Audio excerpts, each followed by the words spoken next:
Check, check.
That ain't a plug-in.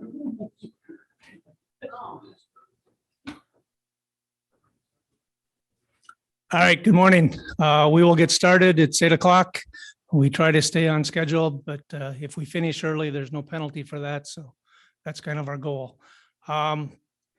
If we can start by saying the Pledge of Allegiance. I pledge allegiance to the flag of the United States of America and to the republic for which it stands, one nation, under God, indivisible, with liberty and justice for all. Thank you. So briefly, what the plan is here today is we will do a quick round introduction so we know not only who's here, but who also is on Zoom, because we're doing both today. And then we will go through our resolutions from last year, what passed, what didn't pass. We will get an update from our lobbyists. Then we'll jump into our new resolutions, which I believe we have 8 of them to look at. And then the end of the day, we will prioritize the ones that didn't pass last year along with the new ones and set our work agenda for our lobbyists for the upcoming session. So in a nutshell, that's kind of what we're going to do. There's a couple breaks in there, and we will also take a break just prior to prioritizing so the clubs can kind of figure out how they want to vote. And our voting is 1 vote per member club. And then our state board, our regional directors and our executive board also get a vote on prioritizing these things. So, and we will also, if there's any of the resolutions that are a little sensitive, we will take a roll call vote on those as well. Any questions? All right, let's start in the room with our introductions. My name is Ron Potter. I am the president of ATV Minnesota. Bridget, you want to start here? Sure. Bridget Master, I'm from the supporting County Connection. Mark Master, Coos County. Voyager Club and Coos County supporting that resolution. Brian Horn, Cooch County. Angie Berg, Cooch County. Good morning, I'm Bruce Pesky with the Voyager Country ATV. Tom Hackbarth, I work as a lobbyist with Ray Bone at the Capitol. Ray Bone, FM lobbyist. Ken Irish, president of the Cuyuna Iron Range Riders, Crow Wing County, Minnesota. Perry May, ATV, MN state director and president of Over the Hills Gang ATV Club. Andrew Sukla, Cuyuna Iron Range Riders, VP. Josh Bachman, Southern Regional Director.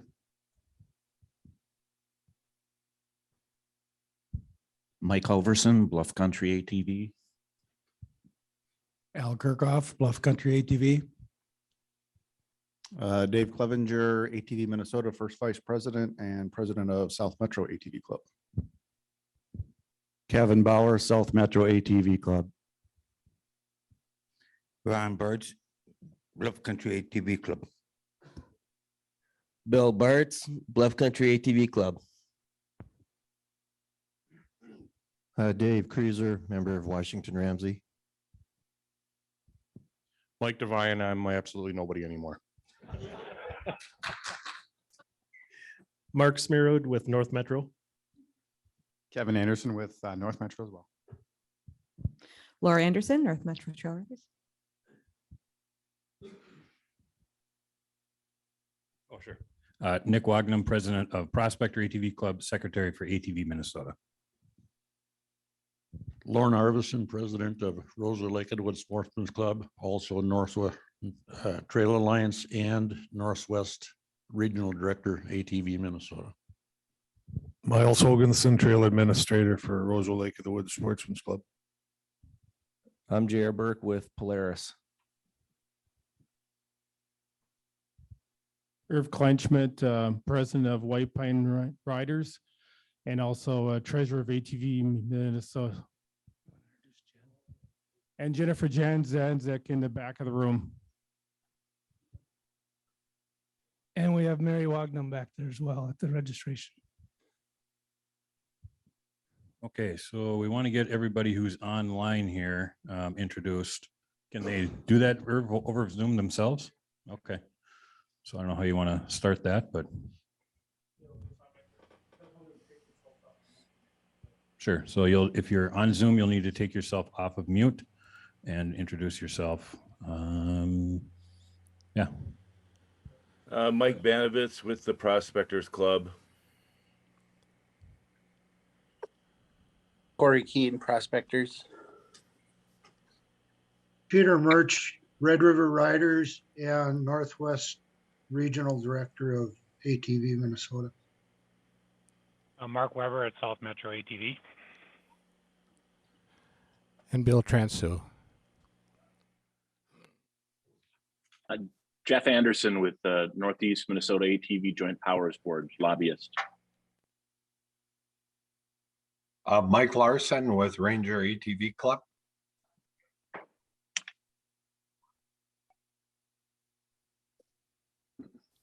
Dave Terry- Halsey, Communications Director and Northwest Regional Director. Yeah, Terry Hutchinson, Minnesota United Snowmobiles Association. Nancy Hansen, Minnesota United Snowmobilers Association and a ATV Minnesota member.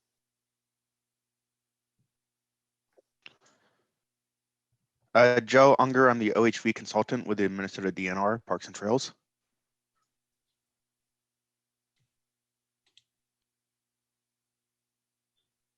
Gordon Heidke, White Pine Riders, as well as serving on the board.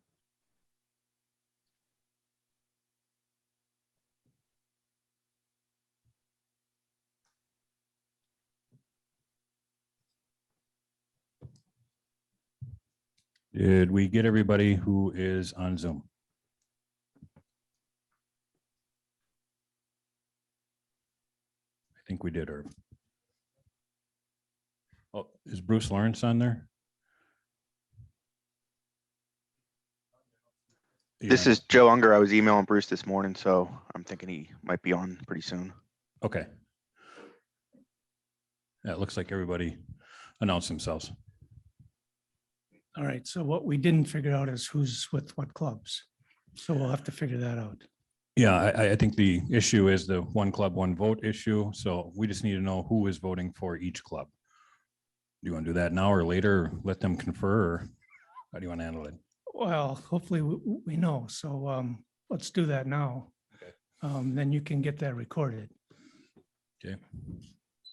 So for the Voyager Club, it's Bridget. I'll be voting for South Metro ATV Club. Who is that? Kevin, thank you.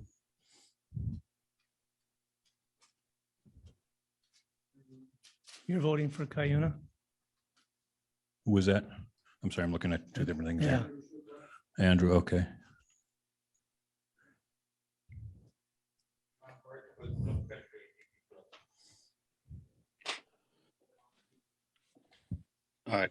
I believe I'm for Voyager, Nick. Corey, you're for Prospector, right? Yes. Yep, thank you.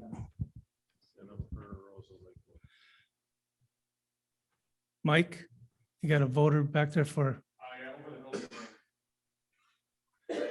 And you said you were nobody. Well, Harry just told me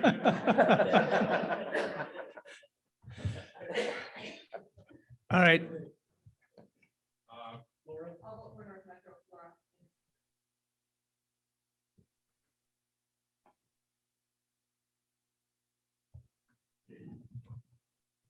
Got that one? Yep. Miles, are you voting for which? Roseville Lake of the Woods? Who on Zoom have we missed? Gordon? Okay. Ron, Mike Larson, Ranger ATV. Okay, Mike, thank you. Dave? Peter Murch, Red River Riders. You get both of those, Nick? Yep.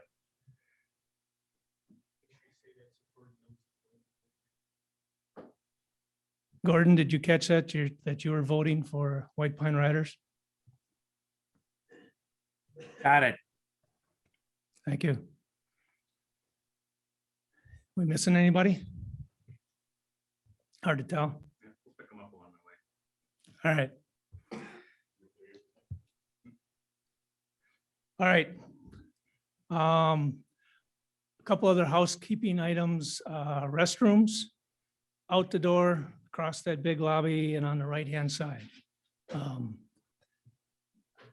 Break, like I said, we're gonna have one here mid-morning. We'll have to see how it goes. I would like to get through the legislative update before we take a break, but again, we'll see how things go. You're gonna kind of play it by ear. All right.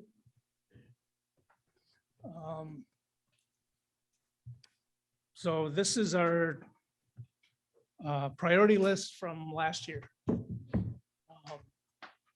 So this was our first priorities, and you can kind of see that most of them passed, especially, well, everything that was funding related. The one that did not pass is our ATV definition. So that one is still on our list. And I think Ray and Tom will give us a little update on, a little more detail on some of these, but yes. Now, anything that did not pass last year, is it automatically staying in the same place or is it kind of up for grabs? It'll be up for grabs. So yeah, we'll go through everything that didn't pass. And then again, we'll prioritize everything at the end. All right. Our list of second priority items. We had opening the state highways to ATVs. We're in the city limits where the speed limit is below 30 miles an hour. There was no action taken on that one. We had the ag zone restriction. We wanted to just drop the ag zone restriction. And again, there was no action taken on that one. And then the third one on our list was 16 and 17-year-old youth could carry a passenger if they were with their parents and they had a driver's license. And we did not do anything on that one either last year. So those three are still on our list at some point, at this point. Our third priority is to provide an opt-in for information when registering your ATV. And that would provide a reduction in registration fee if you're a club member. And again, we took no action on this one either. And then we also had a sales tax exemption on equipment and attachments. It's something that, like MinUSA, I think, has had it for a while. But again, we did not take any action on that one last year either. Any questions on any of those? Okay. So as Mike mentioned, those are still active as far as we're concerned. We will talk about them later on and figure out if we want to keep them on a priority list. But unless there's some reason why we want to drop any of those off at this point. Otherwise, they will stay on and we will continue talking about them and prioritize them later. All right. Ray, you ready to provide us with a little update on how things went and what you expect for the upcoming session?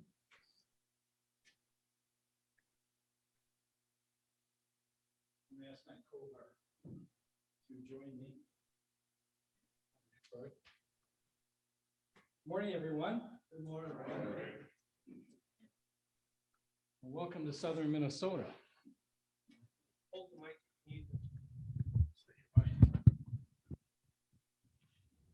Speak into this thing. Okay, thank you. Let me introduce first Tom Hackbarth, who works with us at the Capitol. And Tom is a former legislator who was very instrumental in passing most of our really good legislation over the years.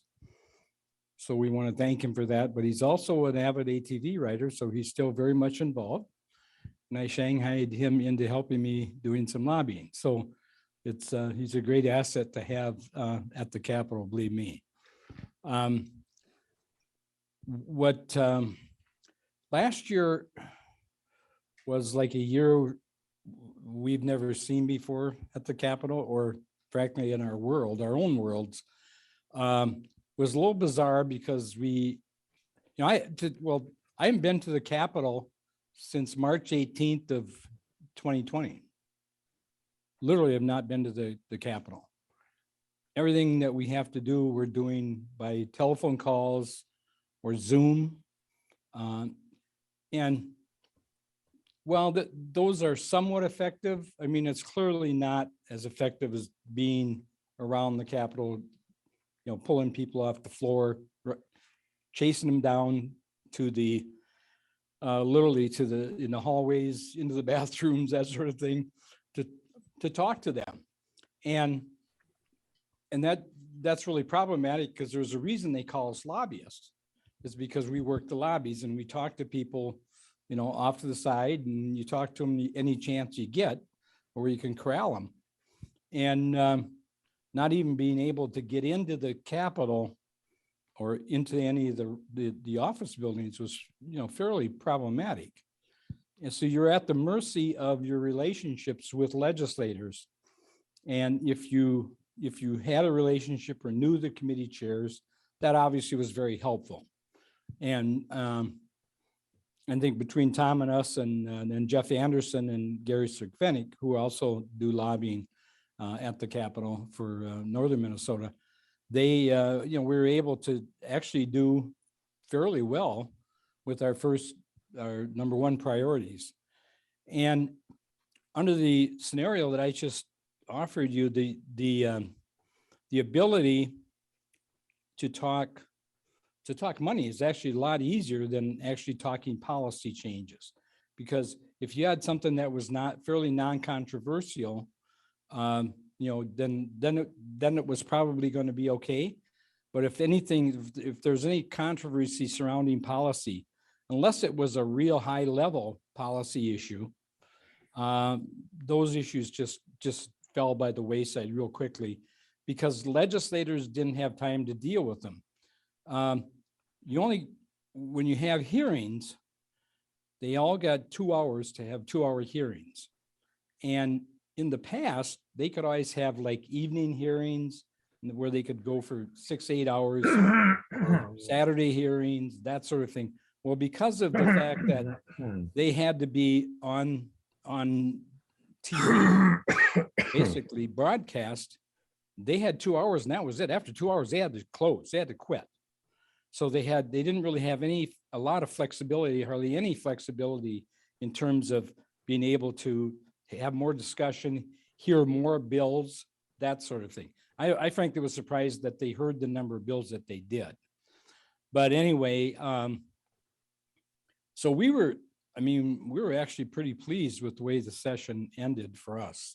I think a lot of the policy stuff is going to be problematic again this year, in that it looks like they're gonna have a total, not a total lockdown, but almost. We've been told, and Tom, correct me if I'm wrong, we've been told that the House is pretty much a total lockdown. You can't even get in the state office building to talk to people. I don't even know yet if we're going to be able to pull them off the floor. It sounds like maybe we'll be able to do that if we can get into the Capitol, and it looks like we can get into the Capitol. The Senate, their building will be open. I think first and second floors. That's where the hearing rooms are at. We'll be able to get in those, but you can't go above that to the second and the third and fourth floors, because that's where the senators are at and staff, and And the only way you can get in there is by appointment. That's our understanding now. But as we get closer and closer, we'll know more and more about how that's all going to shake out. But it looks like we may have some opportunities in the Capitol itself, to talk to people if we can't talk to them over the telephone. Actually, I had pretty good luck talking to legislators. Tom and I have both been around the Capitol quite a while, so we've pretty well established our relationships. And if we call people, usually we get a return call. So I would hate to be a lobbyist just starting out, because I mean, if they don't know who you are, they're probably not going to return your call. So anyway, and even if they do know who you are, sometimes they won't return your call. But anyway, the problem this year is what we're hearing is that a lot of the legislators became more and more comfortable with just staying at home and working from home, because the only reason they came in were for the sessions. And if they can do that from home, and with the technology today, it's pretty easy to do. Why should they bother coming to the Capitol?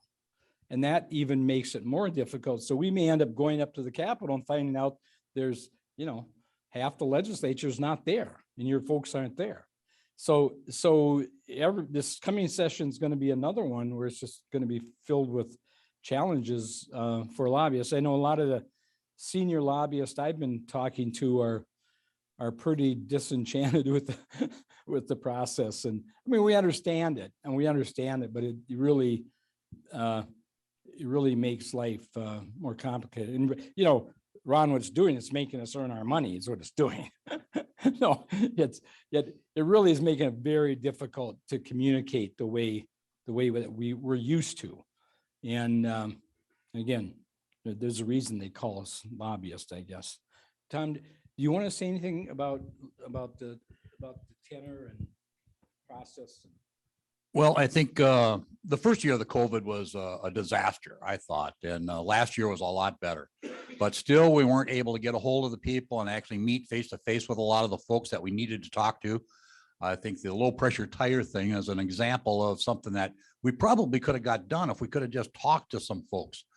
It wasn't a big deal, and I think some legislators were concerned about changing the definition of an ATV, and they just didn't want to deal with it. They had other things to move on and do, and it was just one thing that they didn't want to have to hassle with. They didn't want to upset us. They didn't want to upset the cart somewhere else or with the DNR. They just left it out of the bill. The bill was there. It was ready to be put into the omnibus bill, but they left it out just because they didn't want something controversial. They wanted to get it done, get the whole bill done. So that's unfortunate that didn't happen. We tried to contact people and tell them that, but no, they just threw their hands up. No, we don't want to deal with it.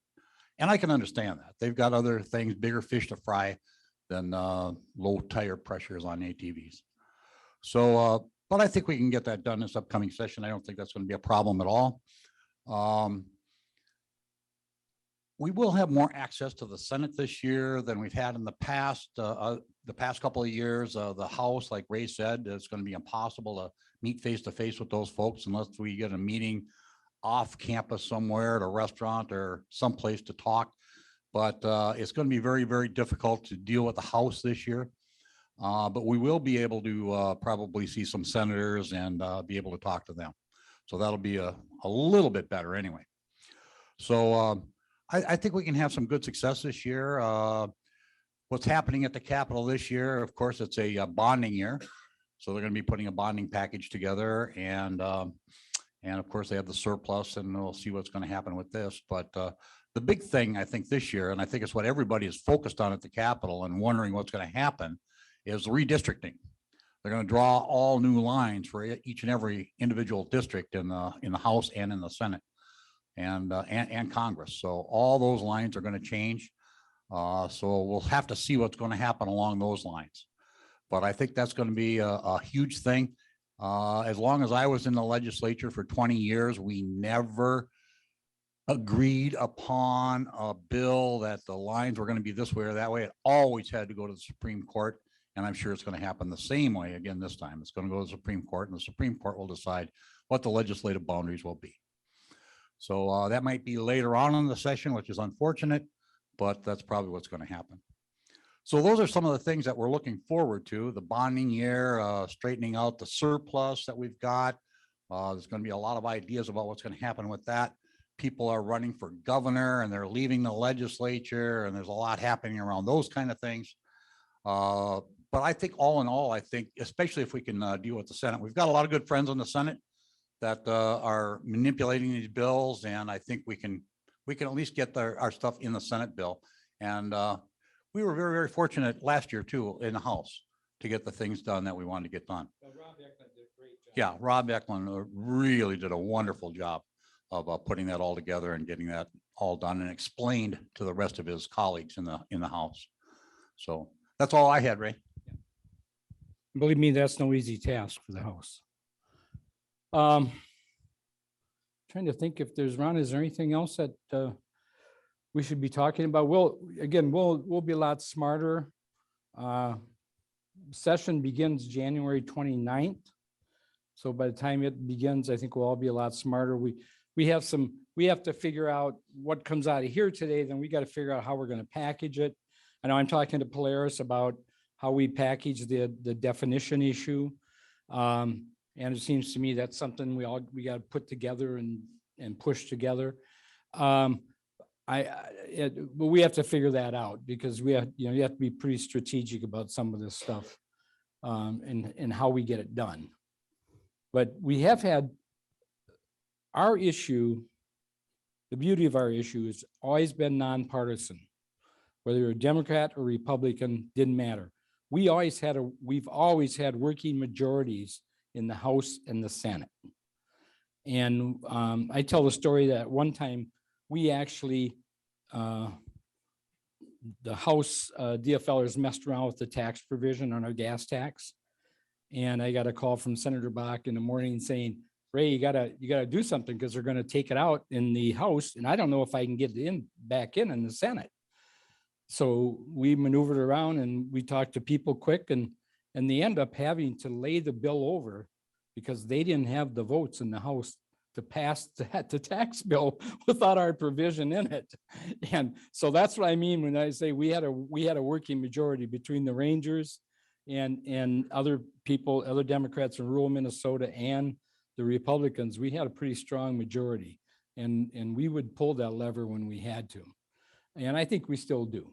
So, and with the one thing that I want to alert you to is that I felt last year, for the first time in a number of years, after having fought the ATV wars during the 90s and the early 2000s, and surviving that, I felt there was a relatively number of years, a decade of more or less calm, where we were out there really developing our trails, developing our safety programs, doing all the right things, by the way. Things settled down. But I felt like the last year, especially, the Greens are starting to raise their ugly heads again on some of our issues. ATVs are ruining the forest and all that sort of thing. So we have to be careful. We got to make sure that we tell our folks that they got to play nice out there. They got to play by the rules. And, we've been able to stop things for 30 years. It doesn't mean it can't change. All it takes is one vote. I keep reminding people that, I've been told the story that in the 70s, people were so upset about snowmobiles that there was a vote to ban snowmobiles in Minnesota, and it lost by one vote. So what you have can be taken away too. So we have to always be alert and tell your club members, do the right thing when you're out there. If they see people that aren't doing the right thing, teach them and coach them, let them know that it's really it's a privilege to be out there and doing this sort of thing. So anyway, so I just detected that, and I thought maybe just a reminder that we need to be careful and not let that get out of hand. So are there any questions? Ron, do I have time for questions? Maybe I don't. Any questions? Yes, JR Hunt. Okay, Ray, if you need some help with that low pressure tire, my club up in Crow Wing County, we have a very good relationship with our 3 legislators, Kerry Rood, Josh Heitzman, and Dale Lewick and stuff. And Yes. my days at the Capitol, when I used to run around with you when I was the president of the association, I know it's really important that you get to know who your elected officials are, because yes, a true example, Joe Atkins was my state senator or state representative years ago. And I went in to see Joe, and there was a guy from the Sierra Club was waiting to see him for a long time. Yeah. And Joe knew I live in his neighborhood. You're a I can constituent. vote for him. I went in ahead of him. Oh, yeah, absolutely. So it's important. If you get a hold of your legislators, get to know who they are and stuff. You know, you have voting power, and they'll open the door to you. And it's an election year, so Yeah. new candidates out there, find out what they're all about on our meeting. And everybody's up from the governor on down. Everybody. Ray, you know, to that point on the getting to know your legislators too, I don't know how many people read the Star Tribune in this room, but there's a reporter with the Star Tribune who's put out 3 or 4 articles that have been negative to off-highway vehicles in the last year. And I know you and Tom have had conversations with legislators where these legislators read these articles, and these articles aren't always, you know, favorable to our industry. They're not favorable to the DNR and the relationships that we've built with them over the years, and even some legislators. And so I think to the point is it's important to really work on these relationships this year, continue to talk to your local member of the legislature, and really give them the support that they need so that when they do see these articles, which are bound to come out, especially in an election year, that they feel like that they're doing what's right by the voters, their constituents, rather than what they see in the newspaper. Yeah. Thank you. That's a very good reminder. And that's kind of the reminder. I mean, we were around when literally the Greens were really coming at us, and they wanted to throw us off all public lands. And we had some votes that were pretty tough, and but we had enough really strong supporters at the Capitol that hung in there for us, and plus the organizations, the clubs around the state really responded, and that's, you know, that's really important. You know, what Ken just said, I always tell my folks, my clients, that, you know, the best lobbyists, frankly, at the Capitol or even at home are you folks. Because, you know what you want, and you talking to legislators need to know that he or she has a core group at home that is concerned about this issue, and you'll get their attention. And they'll listen a lot more closely, and they'll especially listen in an election year. They will listen very closely.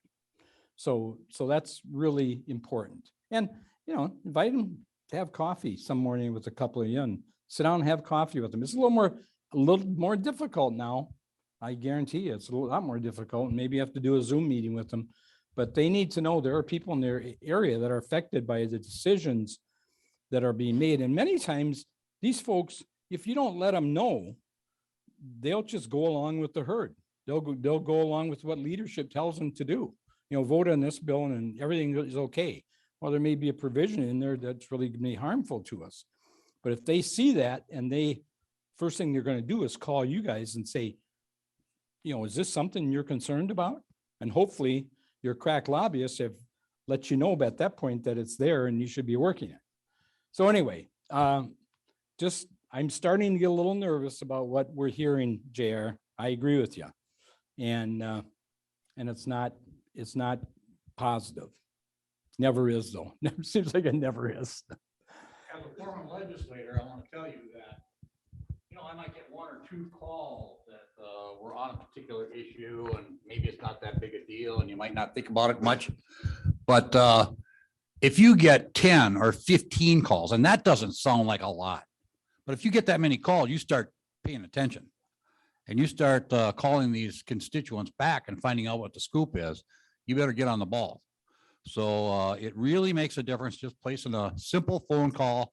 You don't have to talk to them necessarily, talk to their assistant, but leave a good message and say, can I get a phone call back from him? And I don't want to talk to him all day. I just want to ask him a question real quick. But so it really makes a big difference to call or send just a postcard. You don't have to write a big letter. I mean, I think most of those legislators, they don't even want a big letter. They just want a little card with a question on it, or a phone call or a text. So I think that'd be the way to go, but we got to do it. We got to keep these people calling these legislators so they can be informed. Al Kirkhoff, Bluff Country ATV Club.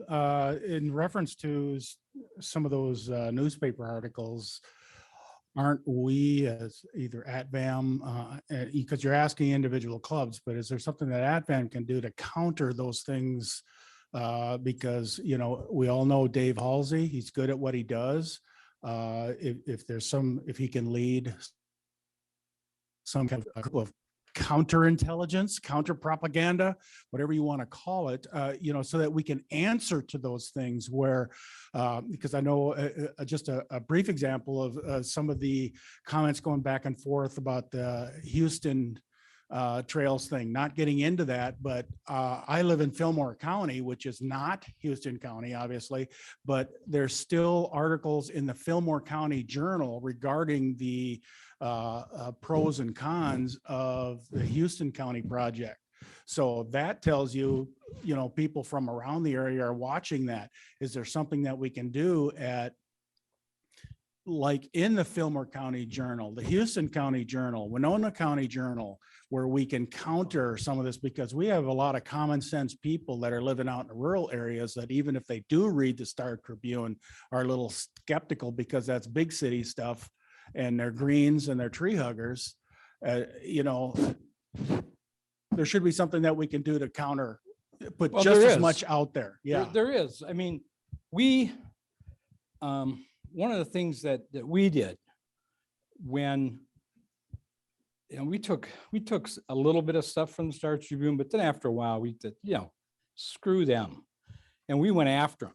And what we did is we did several opinion editorials. They would do an editorial about how bad ATVs were in public lands, and then we'd write something up that Tom would submit to them, and then they would publish the counter review.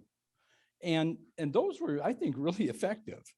And now whether it's, if the paper itself comes out with an opinion about, say they would come out with an opinion about how bad Houston is, well, then I think you're entitled to respond to that. So then you need to either work with David or have someone at the local level write up a counter to it and ask them to print it.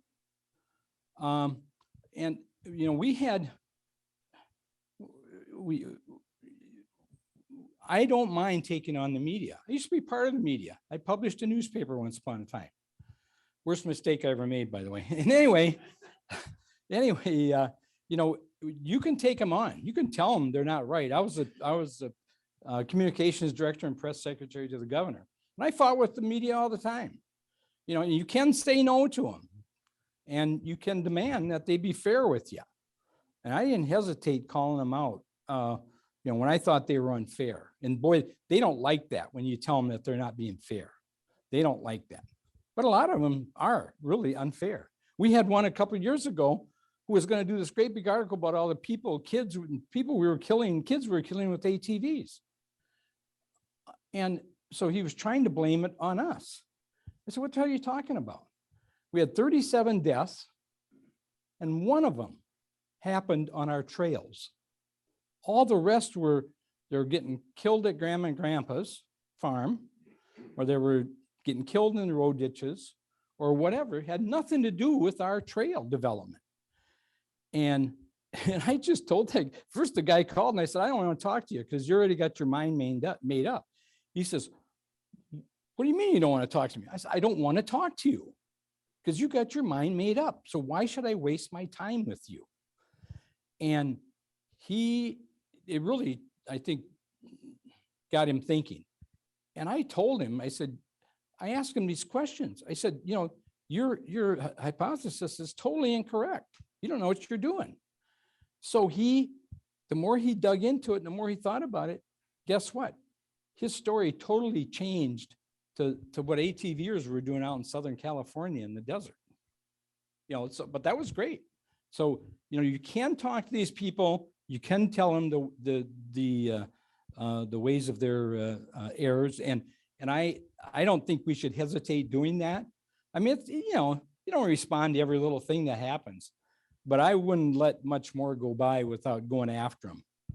I believe we, you know, I worked for a governor once who said, if you don't respond, then a lie becomes a big lie.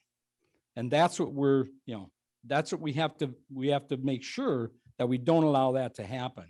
And I'm giving you the benefit of my media experience, but I think, you know, if someone says something in paper that's wrong, you got to call them out on it, I think. Now, again, you don't want to go after every little thing and look like you're just a whiner. But when you go after him, you got to whack them too. Hey, Ray, can I say one more thing too? So being in the newspaper business as well, I agree. You need to go after them.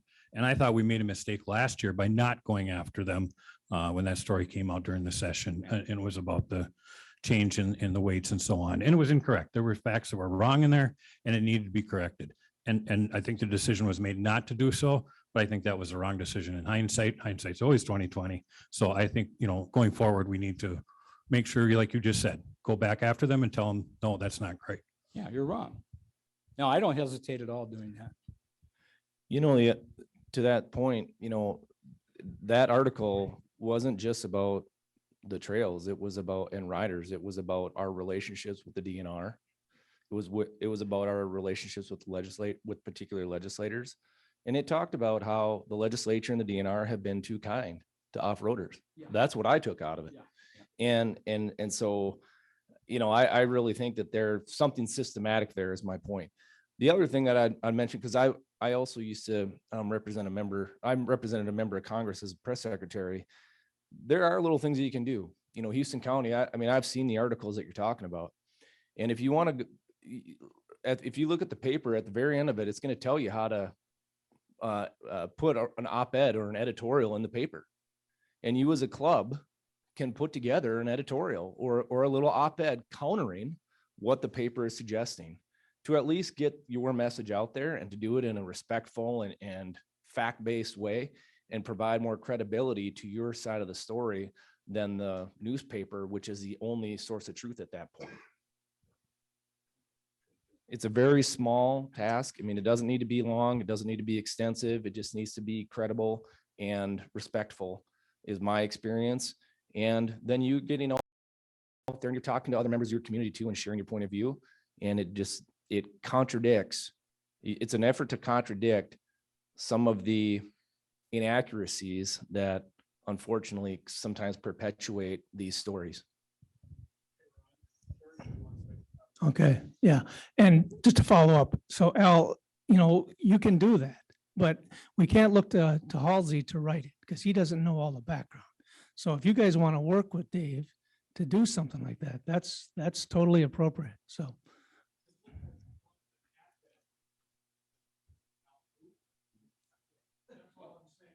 Right. It doesn't mean that we're just going to leave it all to you because, you know, thoughts are going through our heads here about, yes, there is stuff that we can do, but a big organization makes a big difference too. But remember, Al, in Fillmore County, you got more clout than Ron Potter from Virginia. You know, and no matter, I mean, that's. I don't know. Well, you do. Everybody's heard of Ron Potter. Who does then? Maybe your wife or whatever. No, but typically a local person's got a bigger impact than someone from a statewide organization, depending upon the issue. But an issue like that, that's very regional, I would say, you know, the club speaking would have a 10 times more impact than ATVAM speaking as a statewide organization. Well, I was using it as an example because I'm just talking about countering the stuff that's coming out of the cities. That just seems like a bigger, more statewide problem, but and I just use Houston as a local thing, you know, so that as an example, but I don't think they're going to listen much to Al Hu, when they're talking about coming out of the Star Tribune, but they would listen to AdVam. That's what I feel. Okay, well, depending upon, I don't know what's been coming out of the cities, but if it's something that's orchestrated by the green groups out of Minneapolis, St. Paul, then that would be more appropriate for us to respond to. I agree with that. All right, so George has a question. No, he has a comment. A comment, okay. Go ahead, George. Morning, George.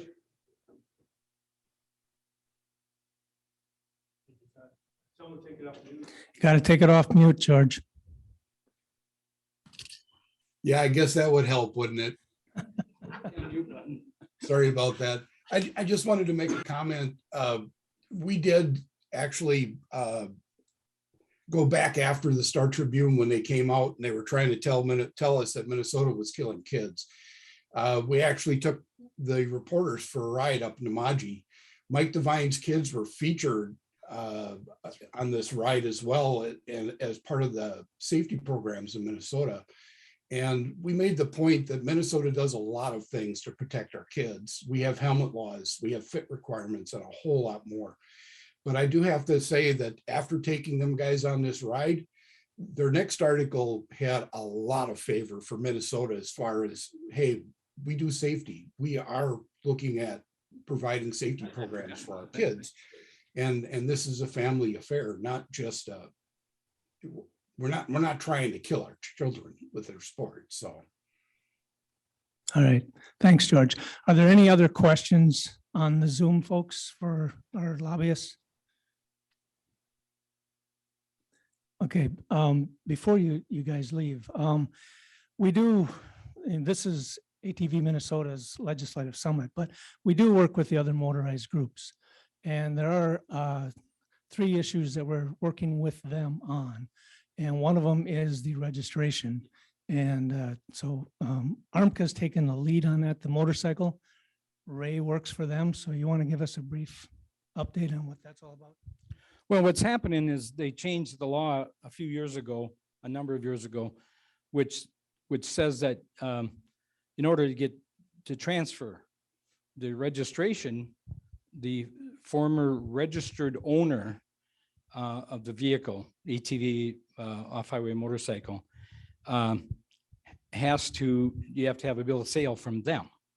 Well, there are many times when vehicles are sold, the person, say that it may have been sold a couple times before the last person who registered it, could be dead and buried and long gone. So if you have a situation like that, you go into the deputy registrar, you try to, even though you got a bill of sale, it's impossible if it's not the registered owner with the DNR. So we've been struggling with that now for a couple of years, and it's getting to be more of a problem, not only for off-highway motorcycles, but also ATVs as well. So, and snowmobiles. So we've been struggling with that, and in discussions with the DNR doesn't know what to do either, other than they say, well, the enforcement claims that how are we gonna hunt down these stolen vehicles, off-highway vehicles? And finally, one of the people from ARMCA said, well, how big a problem is it? I mean, what are we talking about? Are we talking about 10 stolen vehicles, stolen off-highway vehicles a year around the state? Are we talking about 10,000? What is it? Well, no one knows.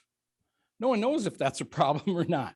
I talked to the representative from the Sheriff's Association about it to get their perspective. And the boats right now, they just have, instead of registered owner, they just have owner. So whoever the owner is, even regardless of the boat was registered or not, you can just go in and register it. And that system has always worked pretty good. And that's the way our system was until it was changed. So what we're talking about doing is taking out the registered requirement and just say the owner. And that way, if you haven't, I've got an old ATV right now, a 1968 utility type ATV made in Nebraska called it's from the Snowcraft company. Well, the company's been out of business for 20 years, 30 years, 40 years. And I bought it at a flea market, and I have no bill of sale. I have nothing, but I'm going to spend, a few $1,000s restoring this thing. And now it's just kind of to my attention. I may not ever be able to register it in Minnesota. So I have a little personal interest in this too, wanting to try to figure this out. But anyway, what we'd like to do, and I haven't had a chance to communicate with Doug Franzen, who's a lobbyist for the snowmobilers. In talking with Bob Meyer, who's the assistant commissioner for DNR, and we work with, he's a chief lobbyist there. We basically agreed we're going to come in with what we want and see what happens. And if enforcement wants to get up and fight that, they better have their ducks in order, because we don't have that problem with boats, and there's a hell of a lot more boats out there than there are off-highway vehicles. So anyway, we'll have to see, but we think it's, I know with the motorcycle people, it's a real problem, because we're forcing people to be criminals.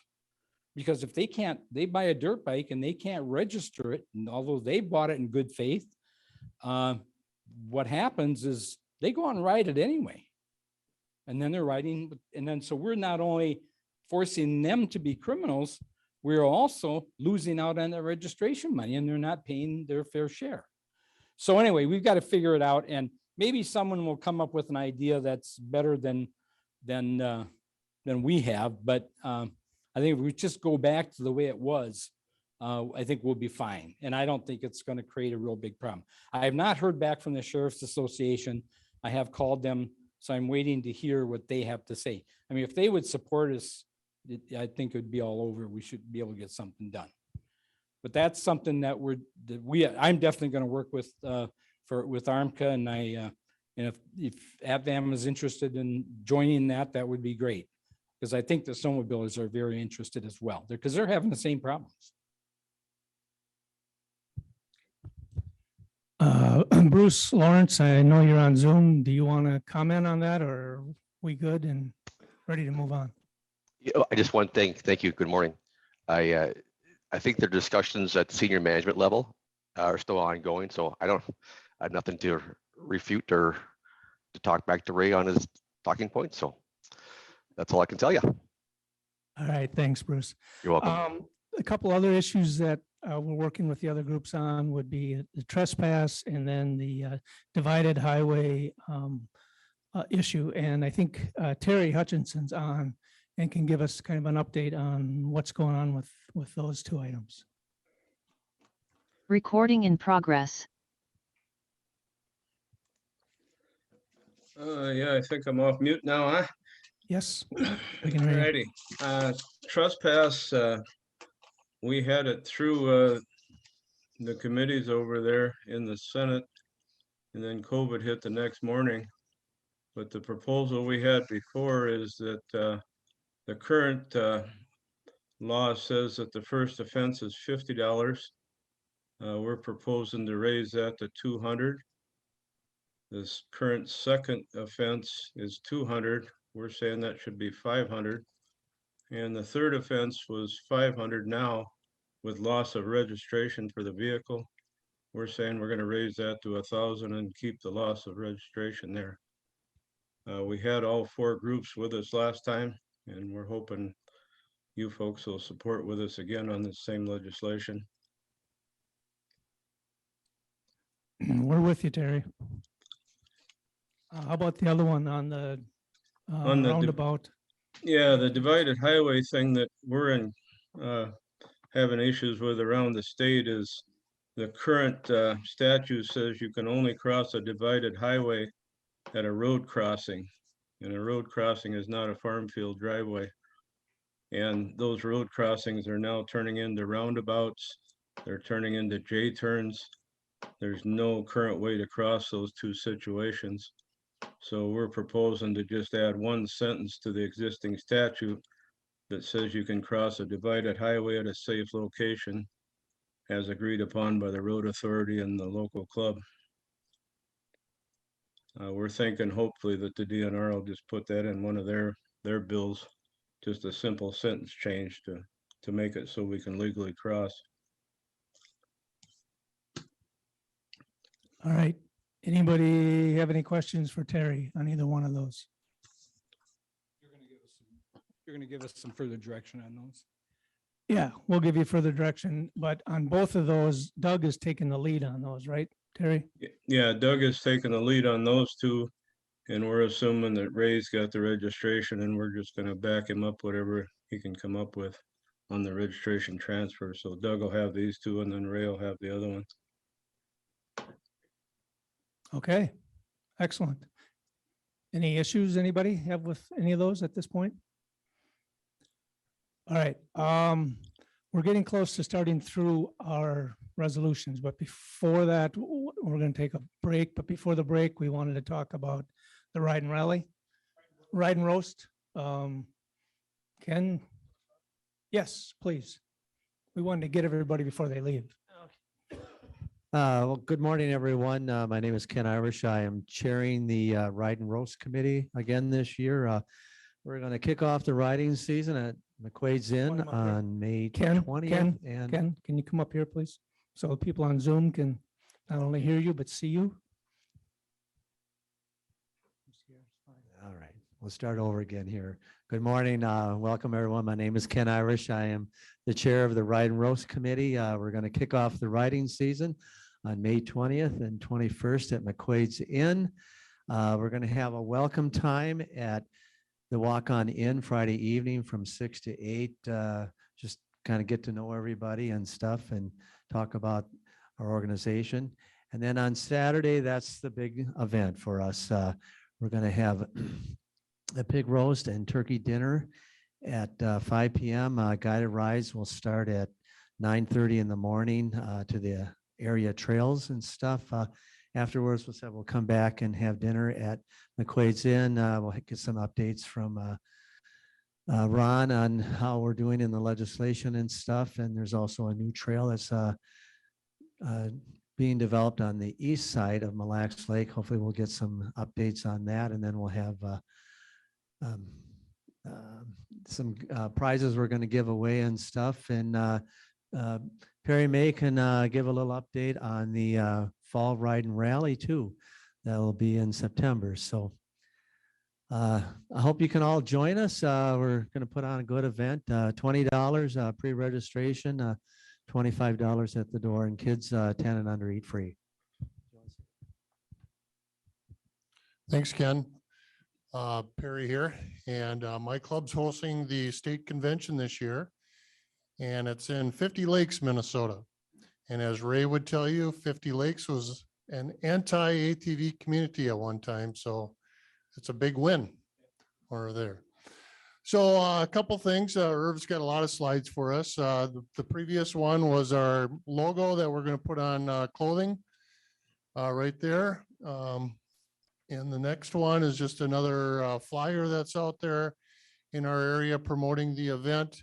Kind of the schedule, we have a welcome party in 50 Lakes on Thursday.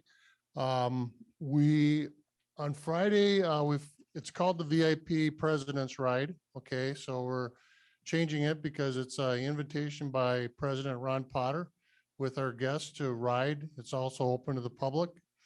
We'll be meeting at 50 Lakes or at Pickle Loon and Emily that day. We are encouraging people that night to dine around the area. There's a lot of good restaurants in the area. That night is a change for us. So we're holding the ATVMN general membership meeting on Friday evening. And then following that meeting, we have a little short film being put together by Blake Bogdanovich, a salute to Minnesota clubs. So we'll have a little film presentation there. And then we have a band that night and a bonfire.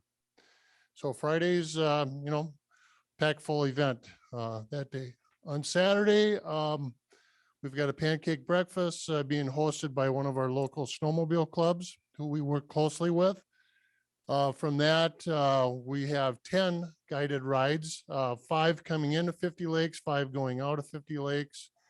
They're going a lot of different directions, north, south, east, and west. So we'll have those posted shortly. We also, another thing we're having this year, we're inviting sponsors or local vendors to come in and participate in an ATV fair. Pretty much all ATV related type of things. So I'm happy to announce already, we've got this wonderful poster behind us, the banner from last year. G-Boost has already committed as a gold sponsor for next year. And one of our local clubs, Central Lakes ATV Club out of the Merrifield area, is also a bronze sponsor already. So continuing through that day, we've got, it's not going to be a sit-down dinner that day. We've got food trucks, food vendors, beverages, beer tent, music. We will have a silent auction and a raffle drawing. By the way, I do have some raffle tickets back on the table if you'd like to bring some back for your club and sell them for us or buy them today. And then we have another short film. It's going to be on ATVMN, kind of everything that we do, including the legislative summit. So kind of a story of our association. And then we have more music for you. Adam Pierce Band. Adam was a contestant on The Voice. So it's a wonderful band. He'll be there that night, and then fireworks that evening. So another full packed event. And then Sunday we'll conclude. We have our board meeting. We haven't picked the place quite yet, and then that'll wrap it up. We have our website, web on adfam.org. The web page is there. The event page is up. We have the camping, lodging, places to stay already on the site. And what we hope to do by the end of January is start registration for the event. So look forward to all you being there.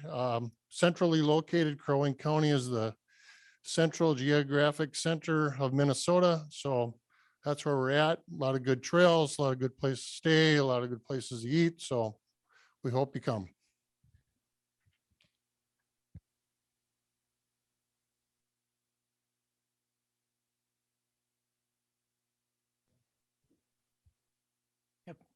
All right. So I think at this point, we will take a 15-minute break. Jen and Irv brought up all the clothing, so it's a good opportunity to take a look at what we have for clothing back there. We will start back at, let's say 20 after. Roseau Lake of the Woods Sportsman will be the first resolution that we will address when we come back. So 15-minute break.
5 minutes, 5 minutes. We're going to start up.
Right, can we find our seats? We got 1 minute here and we want to get going.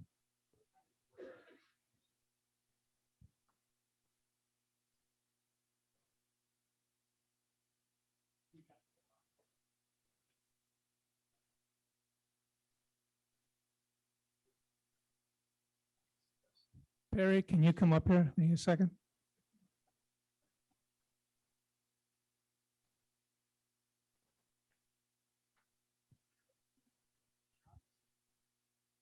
All right, we're going to get started. There's a couple questions of Perry kind of carrying over from his presentation. We'll address those first. And then Miles, are you giving the presentation on the first resolution. So as you make your presentation, you got to come up here. So you got to have the mic and we got to have you on camera. So I guess one of the questions was if the clubs could get raffle tickets, and yes, I'm working with Dave Halsey. So not only that you can get raffle tickets, but our club will be also soliciting pictures, videos, logos to put together with the short film. So that we'll put that information either on the website or Facebook site or something. But yes, we can mail raffle tickets out to you to sell to your groups. Is there other questions, Irv, or that's it? Okay. all right, thanks, Perry. All right, Miles, if you want to walk us through this first resolution, please.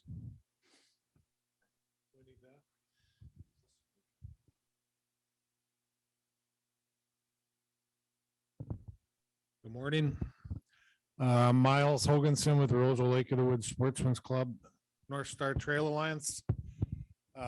We have a great opportunity up in our area. 2008 or 2009, we had a rail bed come up for sale. And after 3 years, 2013, the Snowmobile Club purchased the rail. And they went through and they took as much rock off of it as they could. And we've been kind of working on it ever since, but we still have to remove some rock. We still have to apply some gravel to it. And one of these things from Roseau, the city of Roseau, it's about 25, 28 miles, depending on what part of Beltrami Island State Forest they go.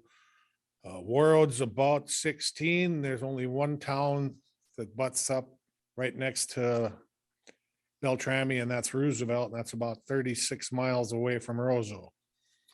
So what we want to do is we want to clean the rail bed up. We do have a grant right now from Warroad where we're doing a corridor on the east side of the rail bed, and it'll come to the north side of Beltrami. It's roughly about 15 miles, and it's crosses the highway once by Warroad and once west of Warroad. So what we're doing is we're seeking money to finish from Roseau to where that corridor goes south. We have 2 miles on the north side of Bemis or Beltrami on the Bemis Hill grade. And then we have 7 between its township roads.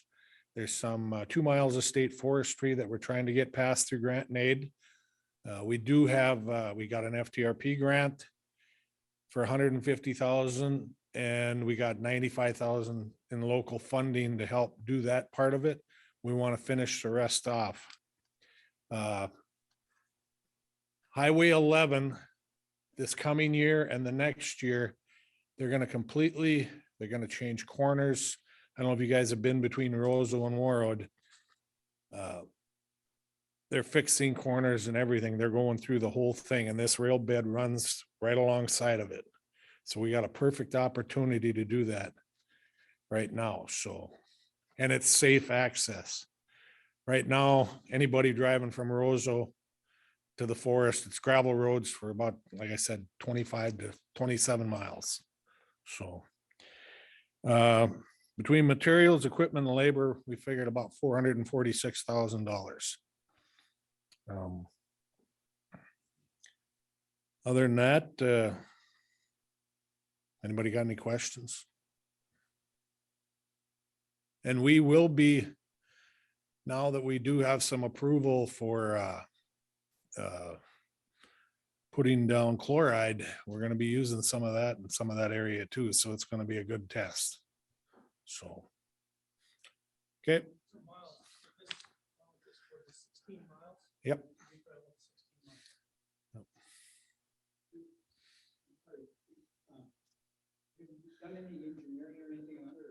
Yep.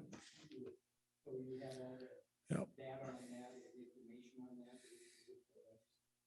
Yep.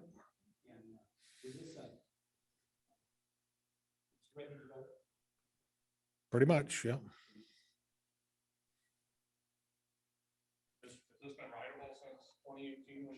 It is, but there's tires issues. The rock, you got to get a dozer on that and finish leveling, getting all the rock off of it, and then apply the gravel on top of that. But it's been open, but it's been open since It's been 2018. open, but it's like travel at your own risk.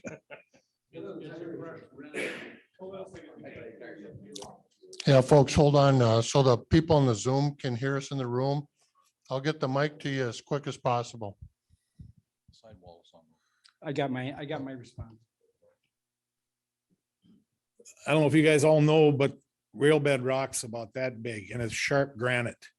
And until you get that off the trail, you got tire issues. So that's good. Yes. Yes. Miles, can that granite be reclaimed where you get a refund back from somebody? They've taken most of it off. There's a few areas that we have to go back in and clean off. We did the first 3 miles from Warroad this fall. I had a guy had a Caterpillar, went out there and pushed it off, and we actually widened out the main base of the rail bed, and it turned out pretty good. So. Well, my only question would be, this 446,000. It's a bonding year. So are you looking for bonding money? Are you looking for dedicated account money? What funding source is this? Whichever's the easiest. It does state from a dedicated ATV fund. Yeah. So that's what we're looking for. Okay. Okay. Yeah. I don't know if it qualify. I mean, the club owns the grade, right? Or is it the county? The club. The club, But the county's our sponsor and. right? So it's really bonding would be a little difficult. Any questions on Zoom?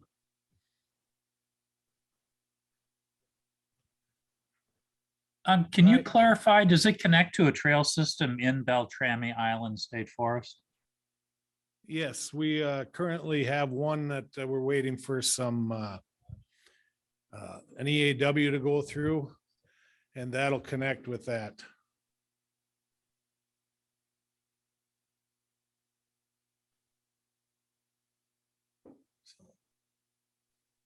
Okay.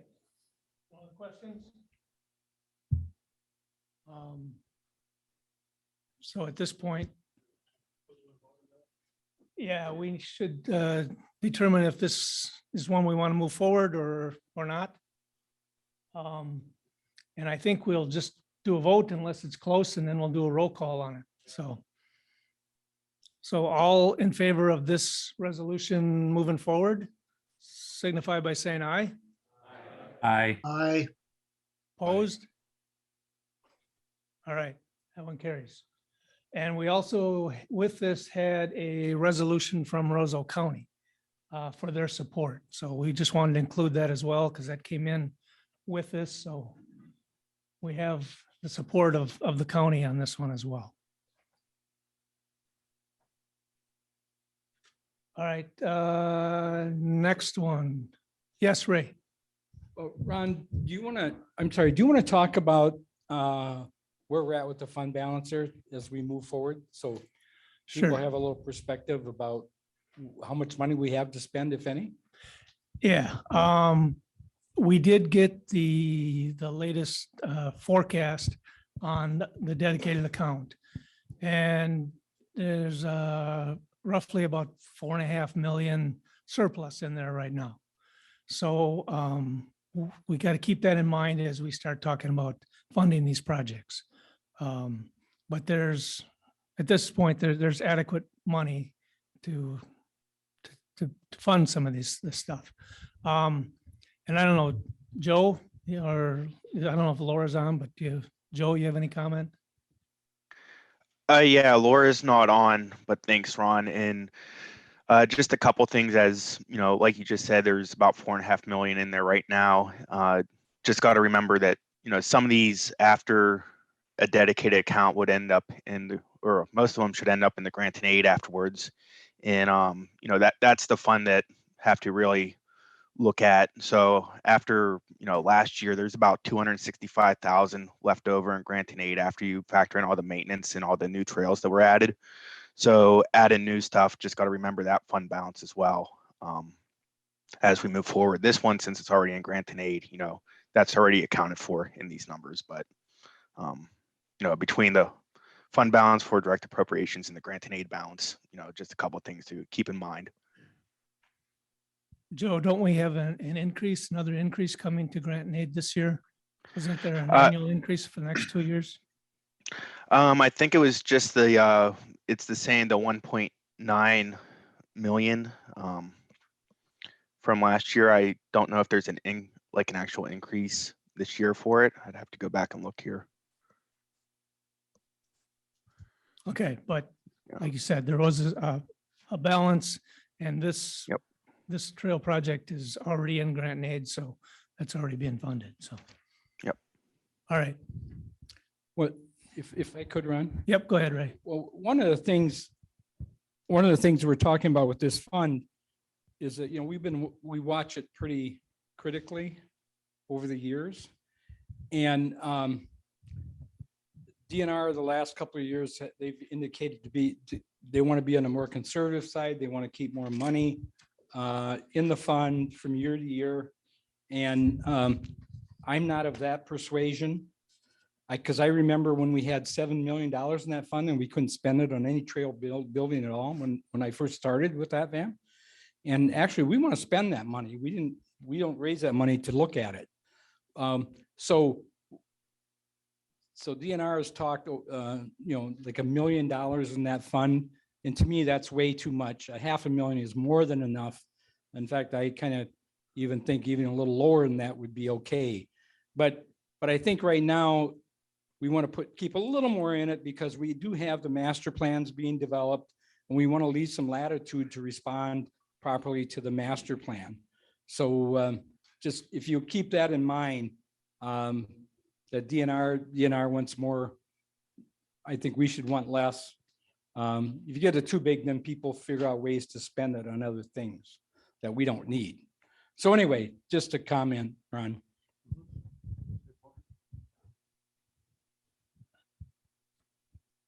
How much does it generate annually?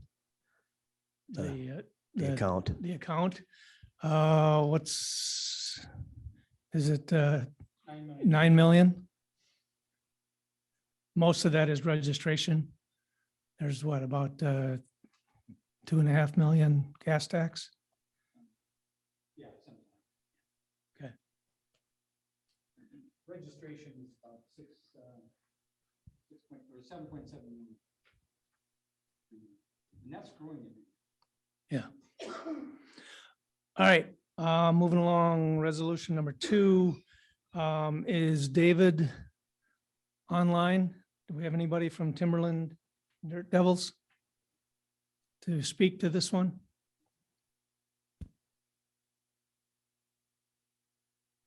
Nobody on Zoom? All right, then without anybody to present it, this one is going to get tabled. Yes, Mike.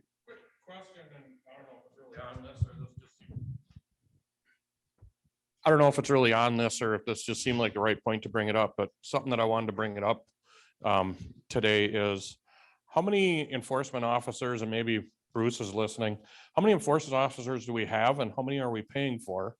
And what's the plan to get that number closer to equalized?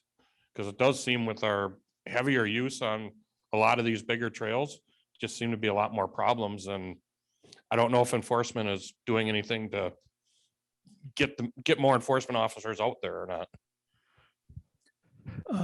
Ray, you've got the fund statement there. So we know how much money is going to enforcement. Well, we paid for, what was it, 2 OHV officers, but then they've done away with that and they've just merged that time into their officers and spread it out statewide.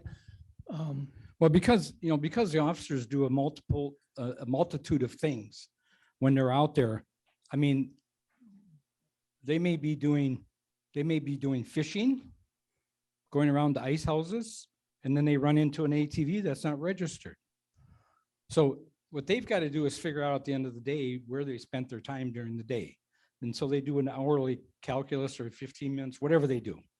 Kind of like a lawyer, you know, that's what they have to do. They have to allocate their time. And that's what they do. And some days they may be working a trail the whole day. You know, if they come to our ride, for example, and then of course that all gets charged against us. So we used to have dedicated officers when we first started. And I think that was a good thing at the time because it really brought some focus and also brought some experts in enforcement on OHVs. So I think that was helpful for all of enforcement to get them up to speed and get them interested. We also contribute about $500,000 a year to the sheriffs across the state for a grant program. And that frankly is very well received because one of the things that we felt is that the enforcement told us was that the sheriffs didn't like it because they thought it was an additional burden and they'd always try to get the conservation officers to enforce that, where in fact, we wanted more enforcement from the sheriffs. And by developing these grant programs, and I think of the 87 counties, the last I heard, there's about 40 that have regular grant programs. And they'll get anywhere from a few $1,000s to 10, 15, 20,000. And some of them use it to buy, you know, as an example, an ATV. Then they have a summer program where they hire a retired deputy sheriff to go out and to do some patrolling on the county trails. And so it's a multitude of things they do, but I think it's extremely beneficial. And it's beneficial for a number of ways. Greater visibility on our enforcement issues, and also building goodwill with the sheriffs and knowledge about our programs. Okay, and also being I have the mic, on this resolution, this, in my perception of this is not something we would do legislatively. I don't think we would try to tell enforcement that they need to be there on the weekends. This is more of a policy or just a discussion that we need to have with them. But Bruce, you want to say anything on this before we move on? Sure. Thank you for the time. Yeah, true. There's lots of activity. So the Spider Lake area, Nemadji, those are key points of the state that have a heavy use, obviously. And there's more time committed to that for work crews, so to speak, for enforcement pieces, and some aspects of some other trails too as well. So yeah, we're looking at obviously putting more staff on this year. We're going to probably shoot for that double digits if we can.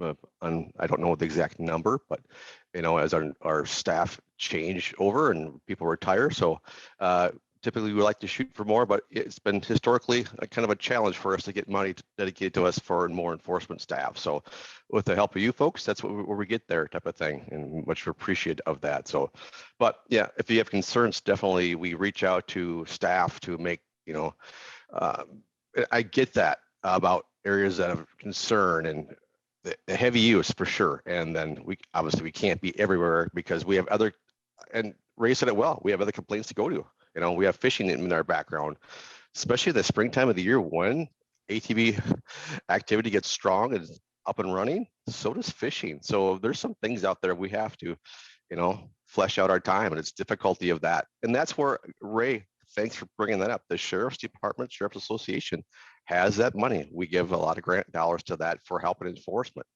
Could they come out and help us for that more? Yep. And I don't know how, it's kind of one of those things where you have to reach out to your local sheriff's departments to see where they're at in this enforcement of ATV laws within county roads and anything as far as county land type of thing. So, but I think Ray addressed some of the good stuff, and it's always that thing about comes down to dollars and getting more staff on, and that's what we're trying to do, and things like that. So that's all I have for time. Thank you.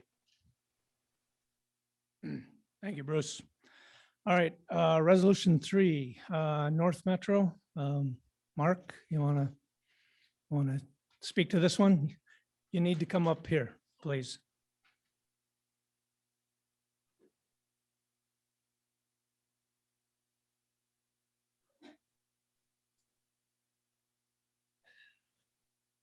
Hello, I'm Mark with North Metro. I'm also the grant manager for the Pine Center Trails. And I'm sure many of you here are involved in trail maintenance and trail development. And so at the present time, trails in the state are reimbursed at a different rate for maintenance and new construction. Personally, as a small club with limited funds, I feel that more funding needs to be available for clubs to promote new trails and expanding existing trails. So if you look at the resolution, I'm asking that the Minnesota DNR increase new ATV trail construction funding to 75%, which it's currently 65%. Some of the points is presently the Minnesota DNR reimburses snowmobile clubs at a rate of 75% and only 65% for ATV clubs. So I would like to see some equity there and to see an increase to the 75%. Personally, I would like to see even more money dedicated towards new trail construction above the 75%, but I feel at this time a 10% increase is a fair request. Thank you.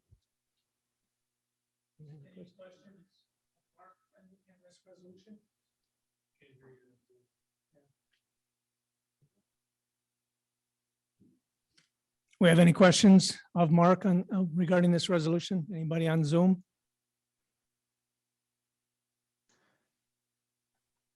This is Okay. Joe Unger with the DNR. If I can step in for 1 second here, Ron. Please do. And- Yeah, I was just gonna call on you. So, yep.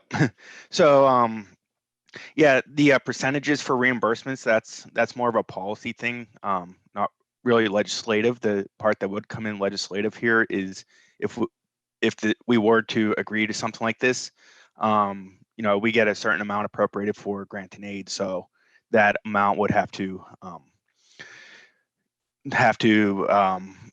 be risen as well with the increase in the new trail development here to afford that extra 10% that's in this current request.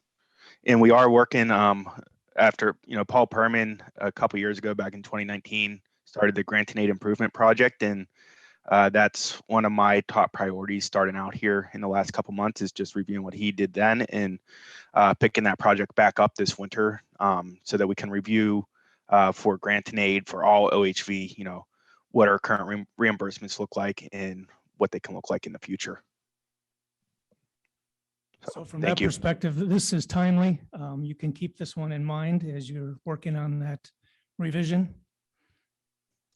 Yeah, yep. No, this one's perfect time, you know, perfect time to look at it. And it would be more than just ATV. It would also be, you know, looking at all the OHV grant and aid, so the OHMs and the ORVs as well in their reimbursement request. All right, Joe. Ray, you got it. Yeah. Hi, Joe. This is Ray Bone. Well, we welcome that. We've been pushing for the last several years to come up with some new formulas because we know that ours are terribly dated, as well as some of the other OHV things. You know, when you look at these, I hope you don't look at them in terms of, well, can the fund afford it now? You know, I think you need to do. I would implore you to look at it at what the actual costs are that are being incurred and what those costs are for the clubs. And let's figure that out first, and then we can worry about how we're going to pay for it. But I think, you know, we've got room to move on our fund, so and how it's funded. So I think, you know, one of the things we don't want to be doing is discouraging trail development and maintenance, because that will be the kiss of death for our activity here. So I hope when you do when you're doing this analysis, that you keep that in mind. Don't worry about the money as much as in terms of overall, worry about, you know, taking care of the folks that are actually doing this work and they're getting fairly reimbursed and things like that. So anyway, but we're really excited to hear about that. And do you know when you'll have that done? I'm hoping this year. I sent out a poll yesterday to the group members. So the group includes DNR folks, local government unit folks, and then folks from all three motorized groups, so ATV, OHM, and ORV, to get the first meeting of the continuation of the group here later on this month, so that we can really start diving into it again. I think some good progress was made back in 2019, 2020, and we can quickly build off of that stuff. Yeah, this is Perry May. So Mark, this is really timely. I was just going to talk about the grant need process, improvement process. So this is a good spot for this discussion. Along with this, I did notice that you mentioned about maintenance. There have been some smaller clubs. I mean, we're talking 20 members or less that struggle with the 10% match also. And so one thing I do want to reach out to all clubs, and this isn't good, really good information. When we talk about 65-35, when you say it's a club responsibility, well, there's a lot of areas where you can reach out to make that 35% too. So your actually club contribution gets quite a bit less. And I don't think that's good information that's out in the, with all the state clubs, but very good topic for the grant aid improvement process. All right, thank you. Ray? Is that any kind of analysis going to be done with the grant and aid program on the master plan?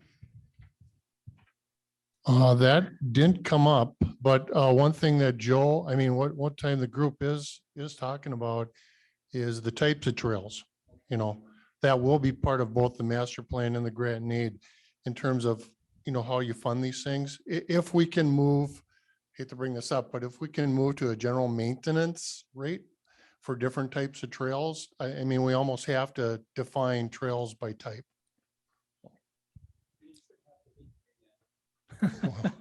It's a bigger discussion. It goes in a lot of different directions. So. Yeah. Yeah. So Joe, we're excited that you're picking this up and going to move with it. So we're more than happy to join in with you and get this thing moving. So thanks for that update. And so I think this one we table because it's really not a legislative issue, but it's something we will deal with in our grant and aid improvement. So thank you for bringing it to the attention, but I think it's tabled. Number 4, Perry, you want to speak to this one? It's kind of a carryover from what we said we didn't get past last year, but we're tweaking it. So. Yeah, I think this is a 3-year one. The first year we had really a discussion of what low pressure was. So I had the opportunity to fill up somebody's Honda Pioneer this year. It was 14 PSI in his tires. Well, again, I'll ask Mike Devine since he's a plumber, but Minnesota state law defines low pressure in the high pressure piping systems as what? 15 PSI. Yeah. You have to be a pipe fitter over 15 PSI, but in the world of ATV, I mean, we haven't totally described what low pressure tires is. We know Polaris, other manufacturers are building other machines that have different newer type of tires that require different pressure requirements just for the load that they're carrying, maybe for the different terrain that they're doing. So we have that going on with class 2. This rule, I believe, and probably go back to the George time or even further, but I believe this was the original 1983 type of proposal around low pressure tires. So again, you can see some of the things that we have. We're also eliminating the word non-pneumatic. We don't have a lot of machines out there on the trails that do not have air in their tires. So I think we should eliminate that also. And then we're just, again, some of the comments behind this, the tire market, a lot of innovation in the tire market, which has changed this definition also. And of course, again, with the load ratings and that. So the proposal again is just to change the AT definition of eliminating the word low pressure and non-pneumatic. in the definition. And also 3,000 pounds. Okay, well, yeah, you want me to cover that one? Okay. Yeah, yes, Mike Devine, somebody else. I'll give Mike Devine.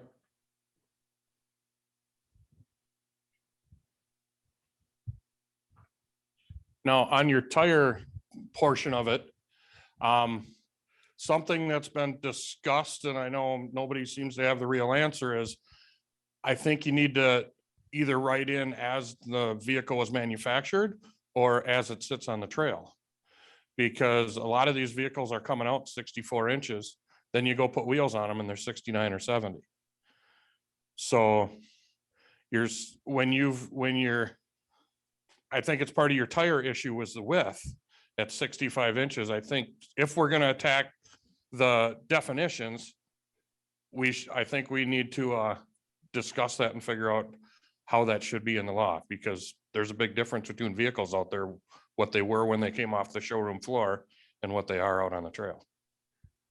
But there is already a law out there, Mike, you know, the 65-inch law. Yes. So no matter what people do. 65 inches as it's sitting on the trail or 65 inches as it came off the assembly line. 65 inches is my enforcement measures. Yeah. So on the trail.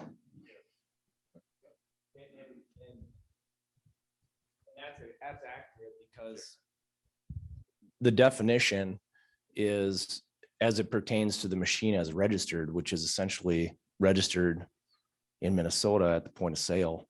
So the machine that the dealer is registering on your behalf, or you're registering with your county clerk or whoever, it's the machine as it's built by the manufacturer. And it's, you know, so I think it's inside a tire rim to inside a tire rim. So that's what we're measuring it to. And that's the standard that we build it to. So that, you know, like a Polaris Ranger, for instance, is 65 inches wide. It's based off of that measurement, which is consistent with the industry standard for how we determine measurement for width. What somebody does with aftermarket is, you know, something that I think to Ron's point is that's an enforcement. At that point, it becomes an enforcement issue. But the way it's written down there doesn't say which way it is. So if I buy it at 65 and I'm riding it at 70, am I legal or not? You're illegal. I bought it 65, it's registered 65. What's Bruce's take on it? You know. Bruce, would you like to comment on this? Bruce Lawrence? Sure. So yeah, the good points raised there is that when the manufacturer proposes that in their definitions, or excuse me, their stats or specs, excuse me, that's how it's registered.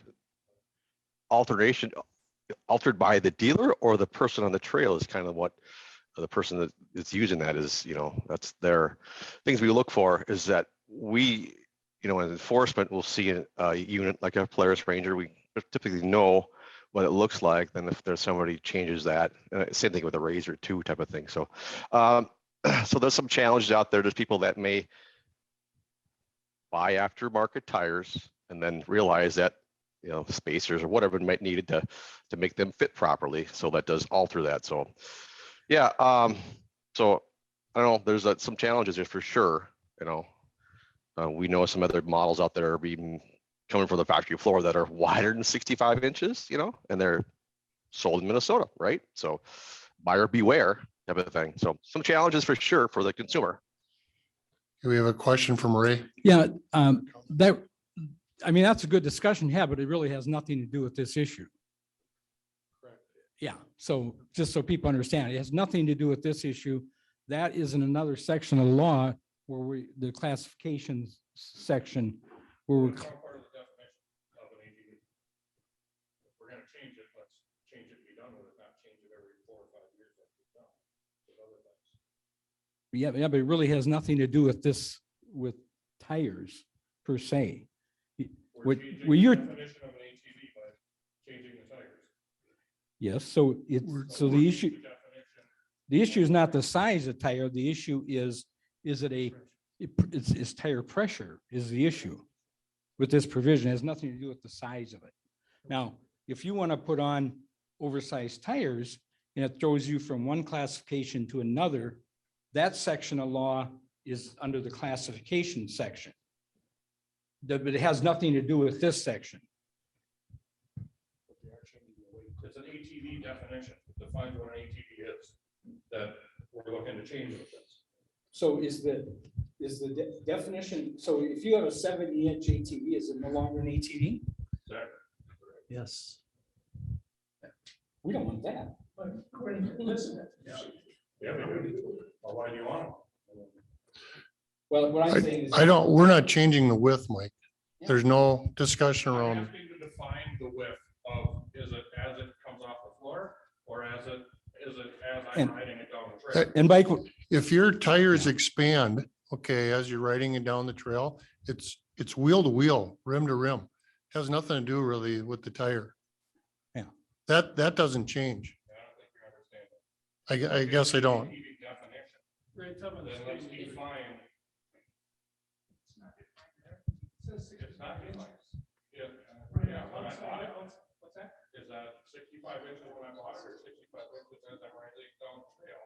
And Bruce pulls me over because I put big wheels on it. Now it's 70, but I think. No, it's 65 whenever you ride it.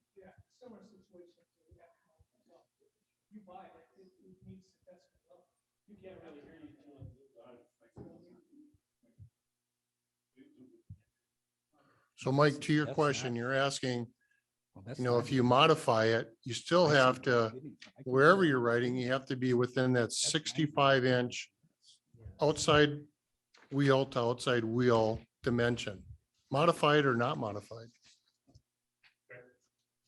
Not the way it's perceived out there, but I mean, that's fine. Okay. Be pretty easy to write as riding on a trail or as found on the trail. Same with the exhaust. I mean, what Ron just explained would tell me that if I change my exhaust, I'm legal, because it was 65 or it was, the decibel was fine when I hauled. Are you? Mike? No, you've heard what I got to say. I didn't You understand or you don't want to. You know, you go and put different cars and now all of a sudden we're gonna be challenging that in a year or two. Okay, we're not talking about the width of the tires of what you put on. We're talking about tire pressure. Okay, that's what this law changes, the definition changes, tire pressure. Not if you went from an 8-inch width wheel to a 12-inch width wheel. That's not what this definition is changing. Ray. That's actually different language than what I have here. You got it, yours for a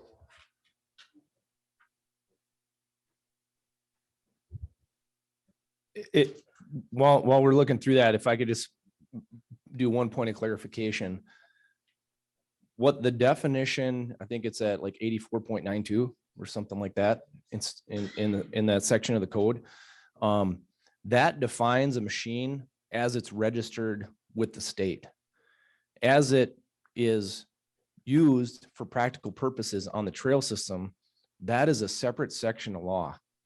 That if you have a class 2 trail, let's say that the DNR has that codified under state statute or otherwise regulates it through their enabling statute, they can put restrictions on there on how wide those machines can be, regardless of whether they're properly registered or not. So if it goes to, let's say it gets to 70 inches wide, but it's registered as a class 2 ATV, which is 65 inches, then they have the enforcement authority to, put somebody back in the right for that. But that's addressed in 2 separate sections of statute or regulation. This is just as it pertains to how you register your product as a class 2 ATV. As it comes off the line, it comes off as a 65-inch machine, outside a tire rim, outside a tire rim. That's how it's registered. If somebody takes an aftermarket product, makes it wider, that is beyond the scope of this particular section of statute as it pertains to vehicle definition. The enforcement section of the code or the regulation is elsewhere. So if you wanted to give guidance to the public on what's permitted for class 2 ATV trails, that would be somewhere else. Just from a technical perspective. I mean, so take this off and, ATV at Van lifetime member, here and an attorney, that would happen in two separate sections of the code. And you know, then you give that enforcement authority, you give that kind of public notice somewhere else. You would actually better define what a class 2 ATV trail is. An example of where that's done is Michigan. Michigan actually doesn't define ATV, it defines the trail.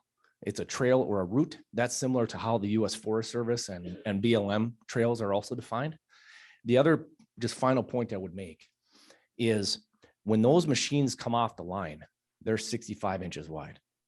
But that's dry weight, that's unladen.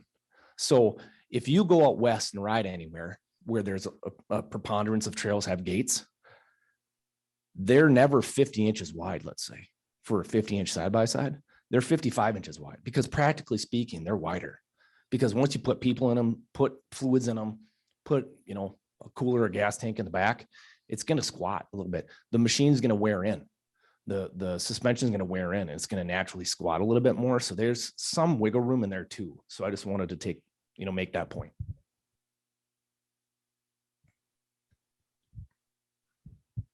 Okay, so that's the low pressure side. Moving on. Yes. Okay, while we're at changing the definition.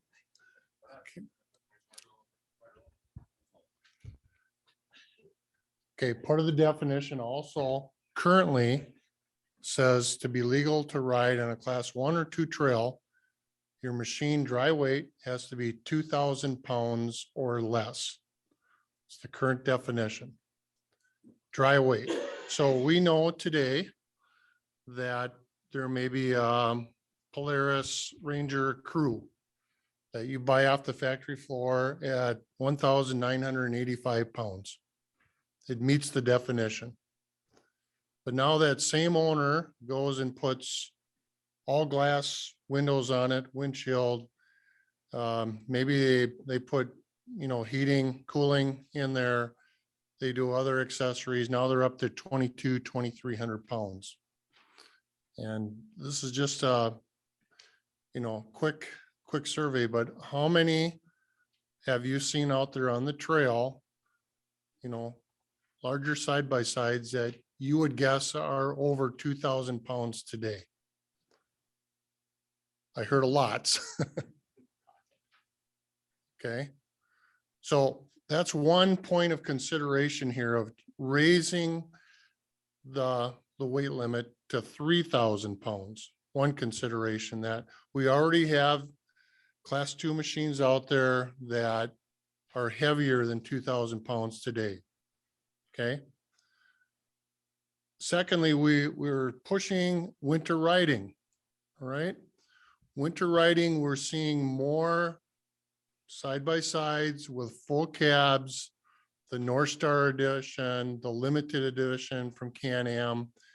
You know, when you put all these things together, they're also over 2,000 pounds. So if we want those type of machines out there in the winter, then our definition is confining.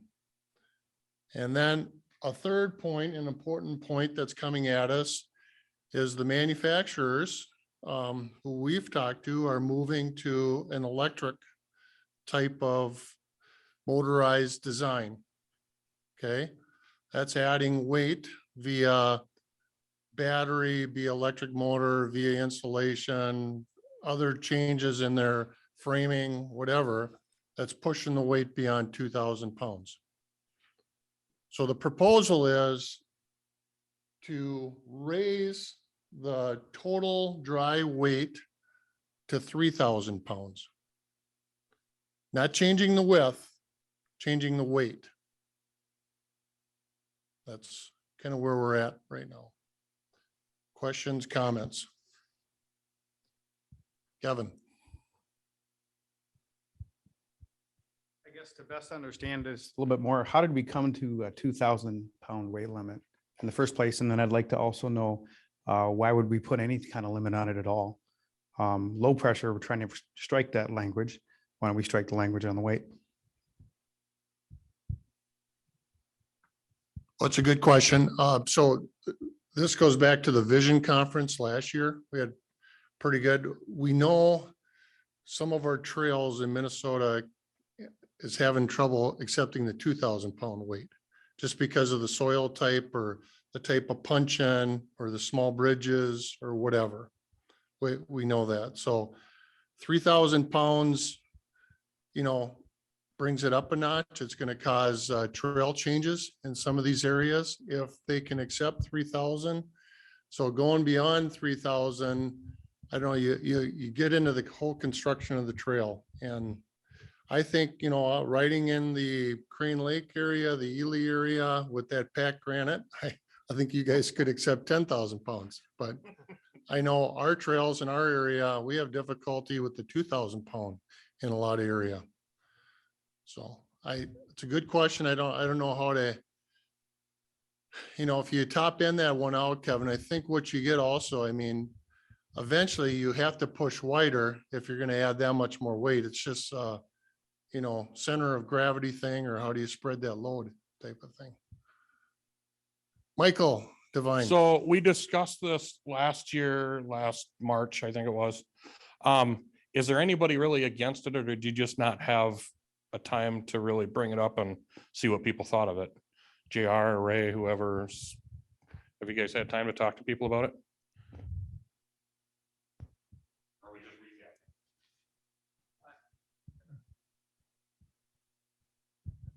Just by way of quick background to answer Kevin's question too, is on 2,000 pounds, that was, maybe 5-6 years ago, maybe we went up to 2,000 pounds, and that was in response to vehicle design. And so the increase in weight, as Perry mentioned, is in response to new equipment, like, we're standardized, where standard equipment can come in the form of cabs and things like that, where it wasn't done before. And that's across all manufacturers. So that's an industry-wide issue that's responding to consumer demand. The other thing that is increasing the weight is durability. So we're making the roll cages thicker, making them more durable, adding things like power steering to virtually all of our product offerings, skid plates, things like that as standard equipment. So that all adds weight. Then electrification. Polaris came out in December with the Polaris Kinetic, which is our first electric Ranger. That's pushing 2,000 pounds right now, but that is as a non-cabbed, one row seat version. So as you think about the progression, you throw a cab on there as a standard piece of equipment. At some point, Polaris will probably introduce that as the next version of that model. They'll add another row of seating, and you can see where you would quickly add a couple hundred, 300, 400, 500 pounds, and you're quickly moving up. But as we've talked to the folks within the association here, we've spoken to legislators, we've spoken to, as Polaris, with our industry partners, both one-on-one with other manufacturers, as well as a construct of SVIA and ROVA, which is our industry association. They wanted to go as high as 3,500 pounds. Just understanding that this is the progression of things. John Deere was in Wisconsin, and they asked for 3,500 pounds. They went to 3,000 pounds. Polaris is comfortable with 3,000 pounds because we're also aware that there are things like Perry mentioned with bridges and things like that, where they may only have so much strength that, as you look at the transfer of those machines over and over again, there's some considerations there in terms of, the lifespan of bridges and other infrastructure. The benefit that we have, and why we're taking a more measured approach, I think too, is that the industry is looking to essentially cannibalize, to a certain degree, gas-powered machines, right? But it's a small percentage right away. So it's a more measurable thing too. So that helps with the DNR, as we've talked to them, is we don't want to make change happen too quickly. And there's other things happening with the trail study and things like that, which will make us more informed as we move forward. And as that industry continues to creep forward with weight and things like that, where we can better manage that entire process of, tweaking things here and there. My perspective on where the industry is going, and Polaris as the leader in the industry, is I don't think that the industry is ready to go above 75 inches and 3,500 pounds for any of their machines, regardless of the definitions. I just think it would be a bridge too far, no pun intended, to get close to off-highway trucks. That's what I think. And those have separate trail systems and they can operate on forest roads and things like that. And to that final point is many of these machines technically can be operated on Forest Service roads today, regardless of the weight. So I think, you know, there's this balance that we're trying to strike. And part of that is the trail study and figuring out where we can better put these machines so that the infrastructure, as it varies from places like Crane Lake down to southern Minnesota, where the soils might be, you know, more porous or whatever, and the bridges may not be able to take that kind of weight versus the one that crosses over the one we did at for the Voyager Club the other year. I mean, that thing could, you know, take 10,000 pounds probably. So we're just having to take into consideration those different variables. But you don't have any people that don't like the idea, or having such large? Sure. Sure. Yes, there are some members who are skeptical. I don't know that they're skeptical, and Ray can speak, and Tom can speak to this too. I don't know that they're skeptical on fact. I think they're skeptical on perception. In fact, we're working on a weight increase in the state of Florida right now, where the Sierra Club lobbyist has weighed in with our lobbyist, and we actually talked them off the cliff, essentially, of testifying against our bill, because the industry is voluntarily cannibalizing greenhouse gas emission vehicles. And so that's an uncomfortable position for them to be in, to say, like, we don't want electric, when that's the big buzzword now. But the other thing I think is important to this too is, as Minnesota looks to adopt California emission standards in a number of different areas, we also need to show some goodwill that our industry is willing to look at new technology, and it's being led by consumer demand, supported by manufacturers, embraced by clubs and state associations. And then we don't become as easy a target for some of the environmentally minded communities that tend to be skeptical of our community. I don't know about the rest of you guys, but if I got a 3,000 pound trail and I don't want a 3,000 pound vehicle going down it after a rain, we specify the sign or we shut the gate that they can't go down it. And I mean, that's the way it should be worded, because everything changes all the time. You know, 3,000 pounds is 3,000 pounds, but you can't do it all the time. Right. The clubs and the department still has the right to close the trails for events. So that's not going away. Maybe to give a little background, because we did have quite a discussion on this last year at the vision meeting. We were asked to do some more research on it. So over the summer, I have met or have called. I've met with a lot of the manufacturers, or we did some Zoom. We talked more with Polaris. We've talked with John Deere. We talked with BRP, Textron, just to make sure that this definition was going to work for a while. And they are in agreement that 3,000 pounds is fine. They would like us to go wider, but they understand why we are not willing to do that, and they're fine with that.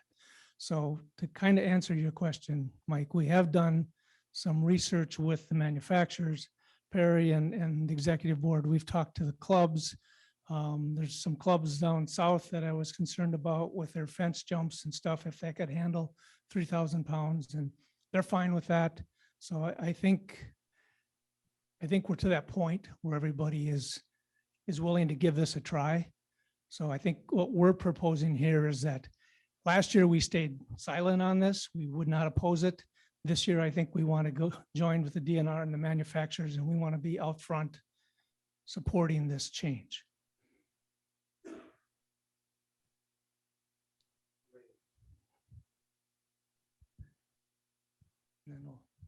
Ray and then Dave. I just want to make a quick clarification. I pulled up the statute as it is now. And subdivision 8 is this provision in the definition statute. Subdivision 9 defines class 1 all-terrain. Subdivision 10 is classified class 2 ATVs.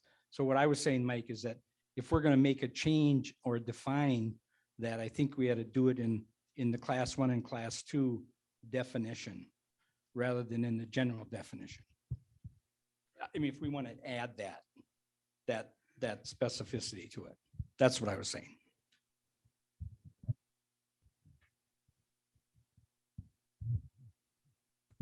Yeah, this is Dave Clevenger. I just wanted, since we've got the DNR on the call, I just wanted to understand what their position is on this and if they do in fact support it. Bruce? As far as the tire, low pressure tire, yes. And the weight helps us do, helps us too as well. I think because some people are questioning whether they can ride on a trail with a heavier machine, and maybe some of this will help us down the road. We're all for making things simpler and easy to enforce.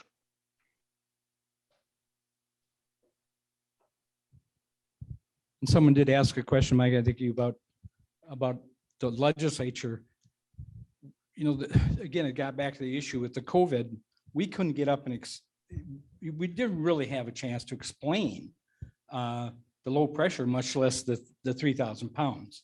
So it's my understanding somebody conjured or raised an issue, and just by raising an issue, it got dropped. Well, normally that would not happen because we'd be there saying, hey, wait a minute, let me explain this to you. But because we weren't there, literally sitting beside the table, it's hard to respond to those things, and that's what happened in the end. I mean, yeah.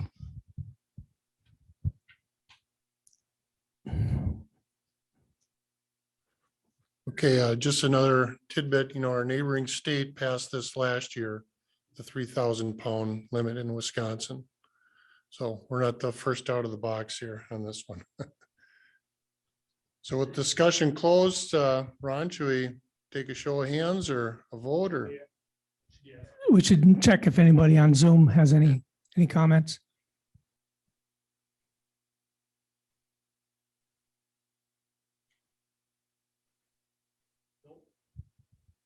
All right. All right, all in favor of changing the definition as written here? I'm sure there might be other policy language changes. All in favor? Or Aye. opposed, same sign. Motion carried.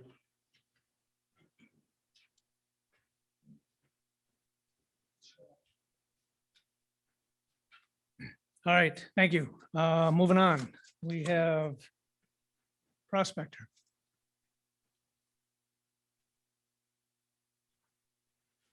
Okay, this one came from Prospector Club. It's been here before. It's the one to allow ATVs within the main route through town, which is also a state highway. So this problem exists in Ely, it exists in Rushford, it exists in Moose Lake, it exists across the state.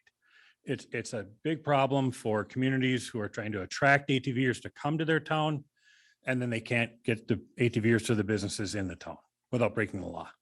So is there a way to do this? Ray and Tom and I have talked about it before.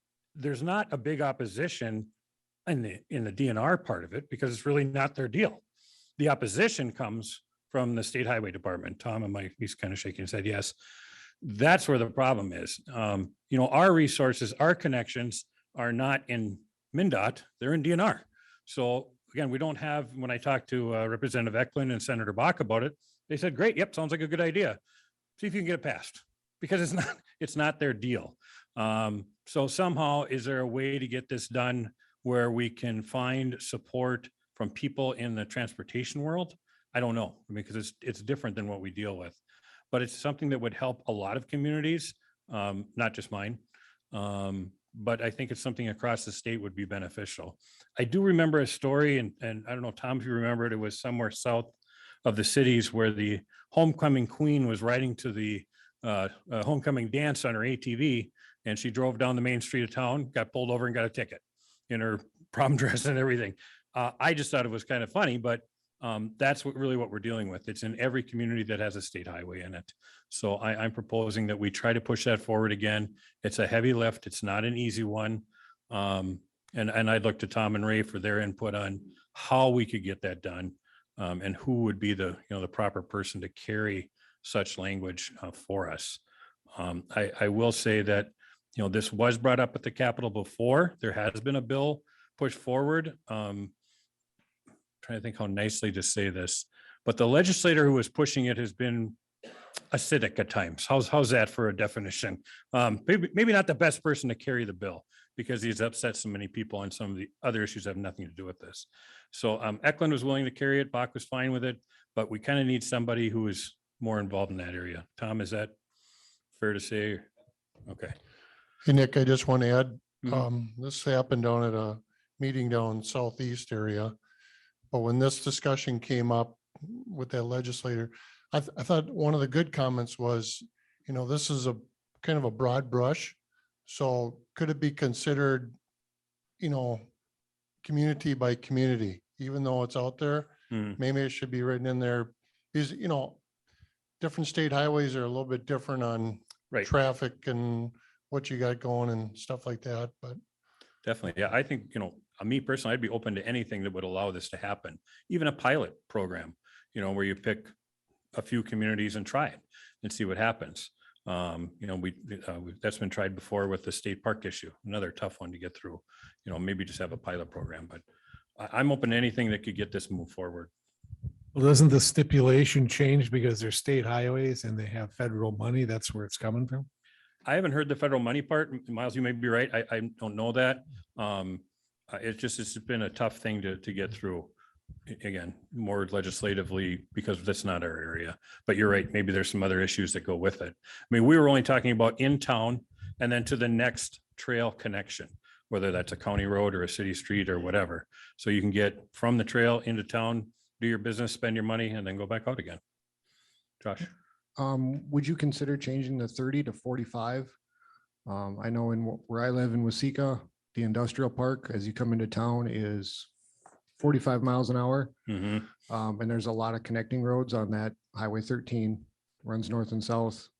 I can still get to work. I do it on a daily basis on my side-by-side, but I can't get to some of the other connecting roads. I have no problem making that change. I'm trying to think of the name of a community we went to in southern Minnesota for the ATV Big Air Show. And again, state highway right through the middle of town, it was 45. And I didn't even think of that at the time, but because I think 30 is what many cities have, but you're right, there are other areas, and maybe there are different areas to look at where, you have a different definition based on the type of highway or the type of speed, limit that's currently allowed there. Okay. And who was on Zoom? George, do you have a comment on Zoom? I just was thinking we used very similar language just to get the class 2s in the road ditches on the state highways. And it came down to access. And it wasn't necessarily to create a riding opportunity. We need to be clear. It's for access and connectivity only. And they bought into that hook, line, and sinker without an issue. They just weren't looking to have trails with class 2s in the road ditches. And I'm wondering if we can't use some of that same kind of language here. Yeah, I think that's a great idea to change the language in there. And Ray, do you have any comments you want to make on if we can get this through somehow, some way, someday? I got Where's- the where's mic the right mic? here. Real quick question for you, Kevin, North Metro Trail Riders. Go, Kevin. I would recommend taking the speed limit out of the language altogether. Just go with the speed minimums of that highway for safety. I have to keep up with other traffic. If I go over the top of a hill, I don't want to get rear-ended by another vehicle doing 60 miles an hour if the minimum is 40 or 50. Yeah. So I would recommend not put a number on things and stop boxing us into a corner with some of these laws that we can't future-proof it. Yeah, I have no problem with that. Again, I think this language actually came from the bill that didn't make it through 2 years ago, maybe. Ray, do you remember when that was? It was actually, it was Drazkowski from, yeah. Steve Driscoll. No, the one we did.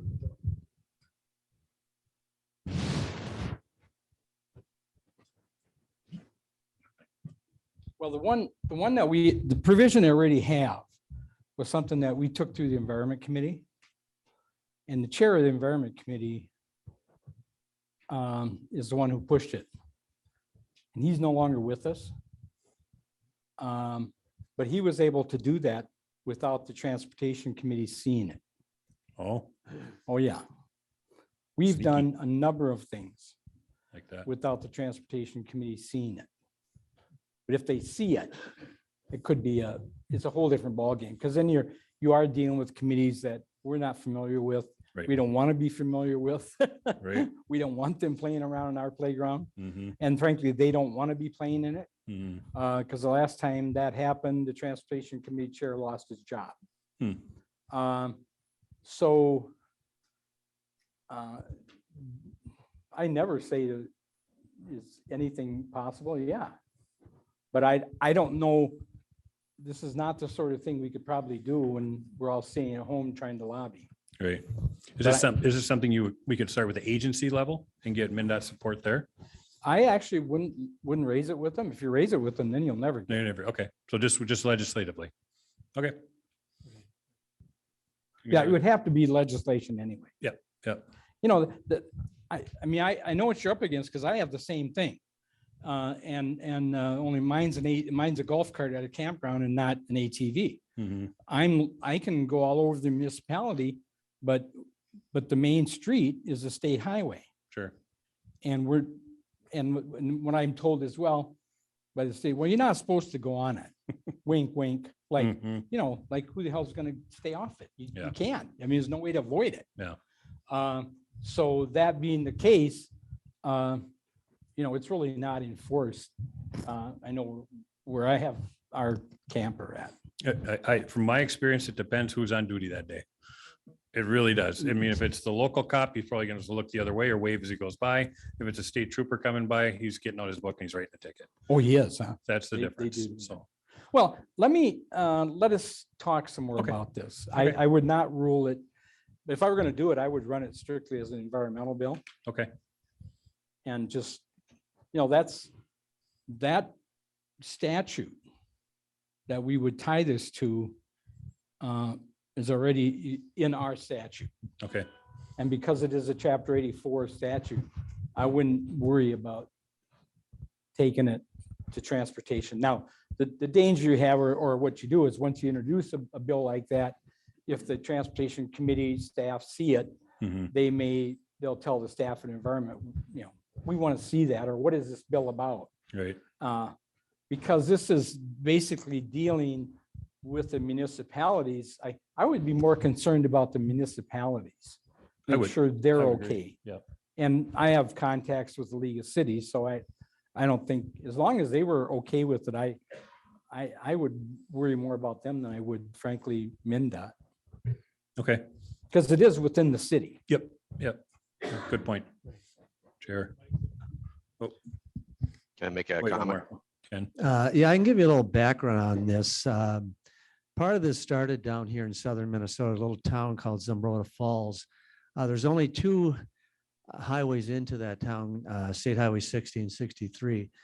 And a local conservation officer was sitting in town ticketing people left and right, and it caused quite a ruckus down here. So that's how some of this got started. And could we at least give these cities and the counties the authority to open up their state highways so people can get into town legally without breaking the law? I mean, people wanted to go into town and have a burger at their local establishment. In fact, I went down and visited some of these businesses down here in Zumbrota Falls. So I would support at least giving the cities and the counties some authority to open up their state highways.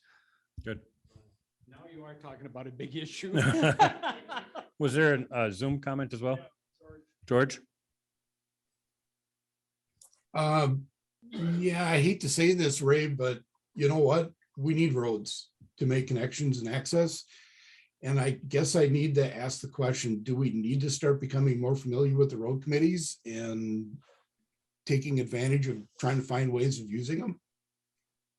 I know it's easier if we can go around them, but sooner or later, they're gonna catch on and they're gonna come after us. JR, do you have a question too? I've dealt with this issue, not just here in Minnesota, but really across the country. And if you go back, Minnesota, like many other states, does provide local units of government like counties and cities the ability to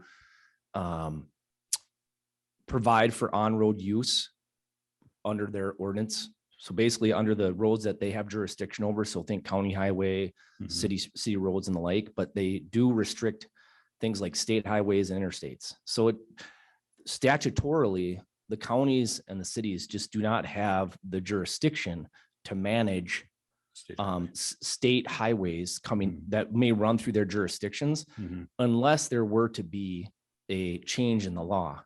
So, and if you look at it's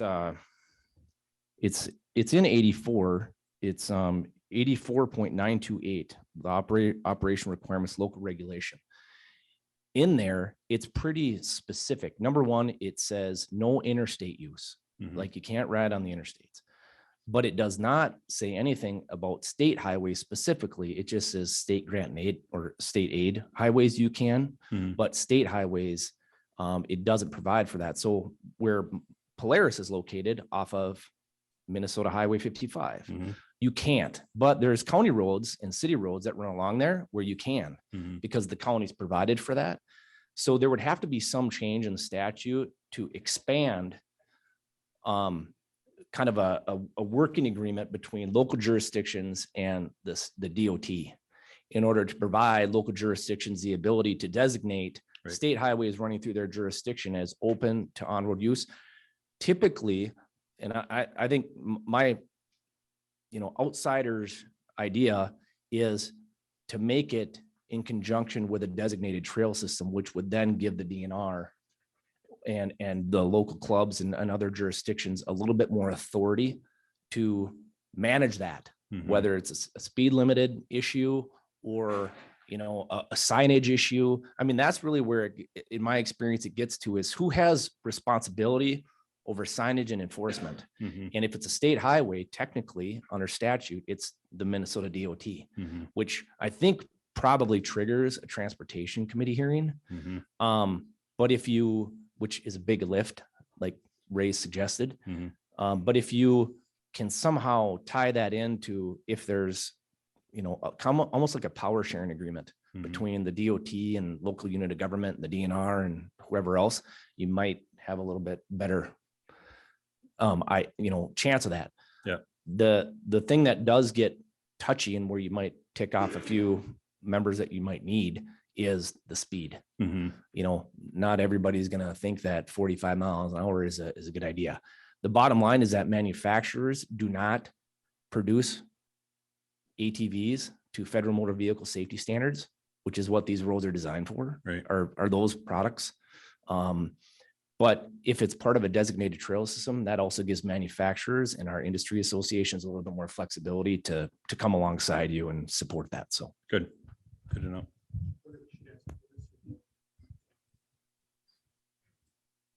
You want me to ask Bruce for?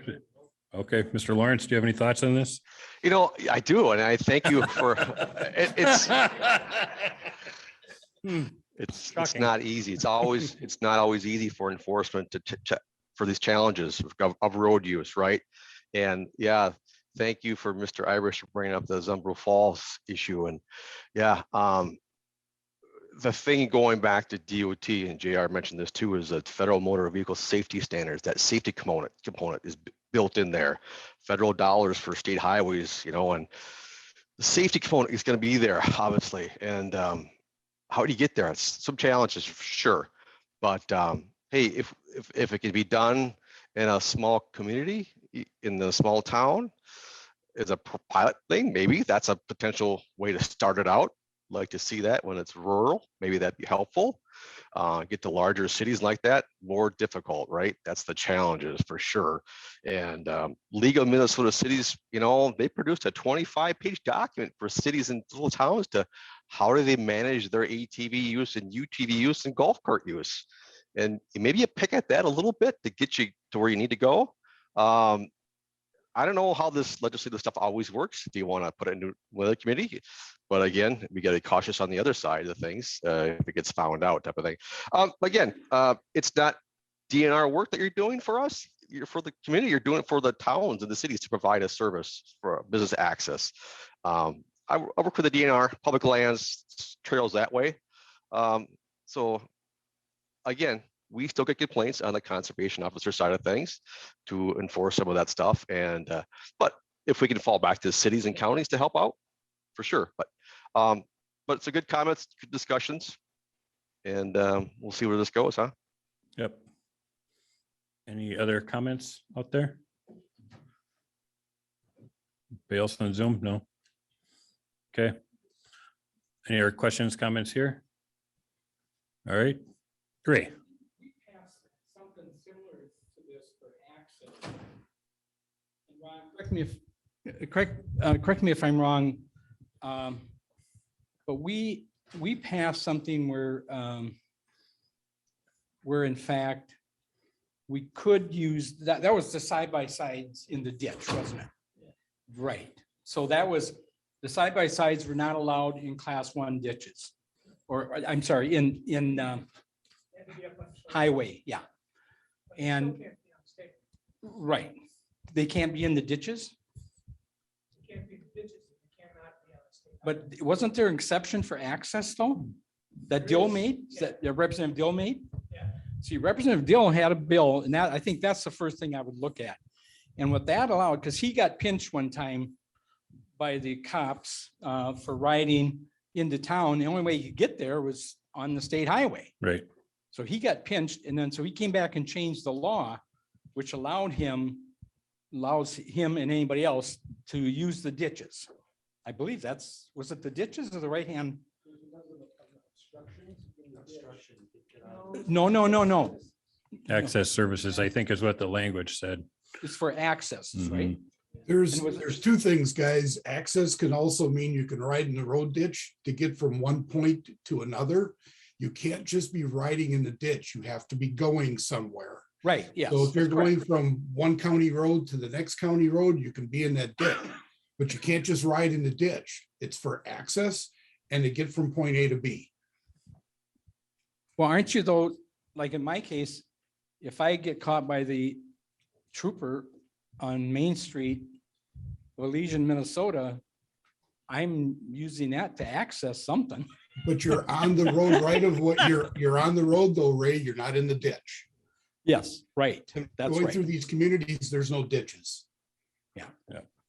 That's where we're running into this.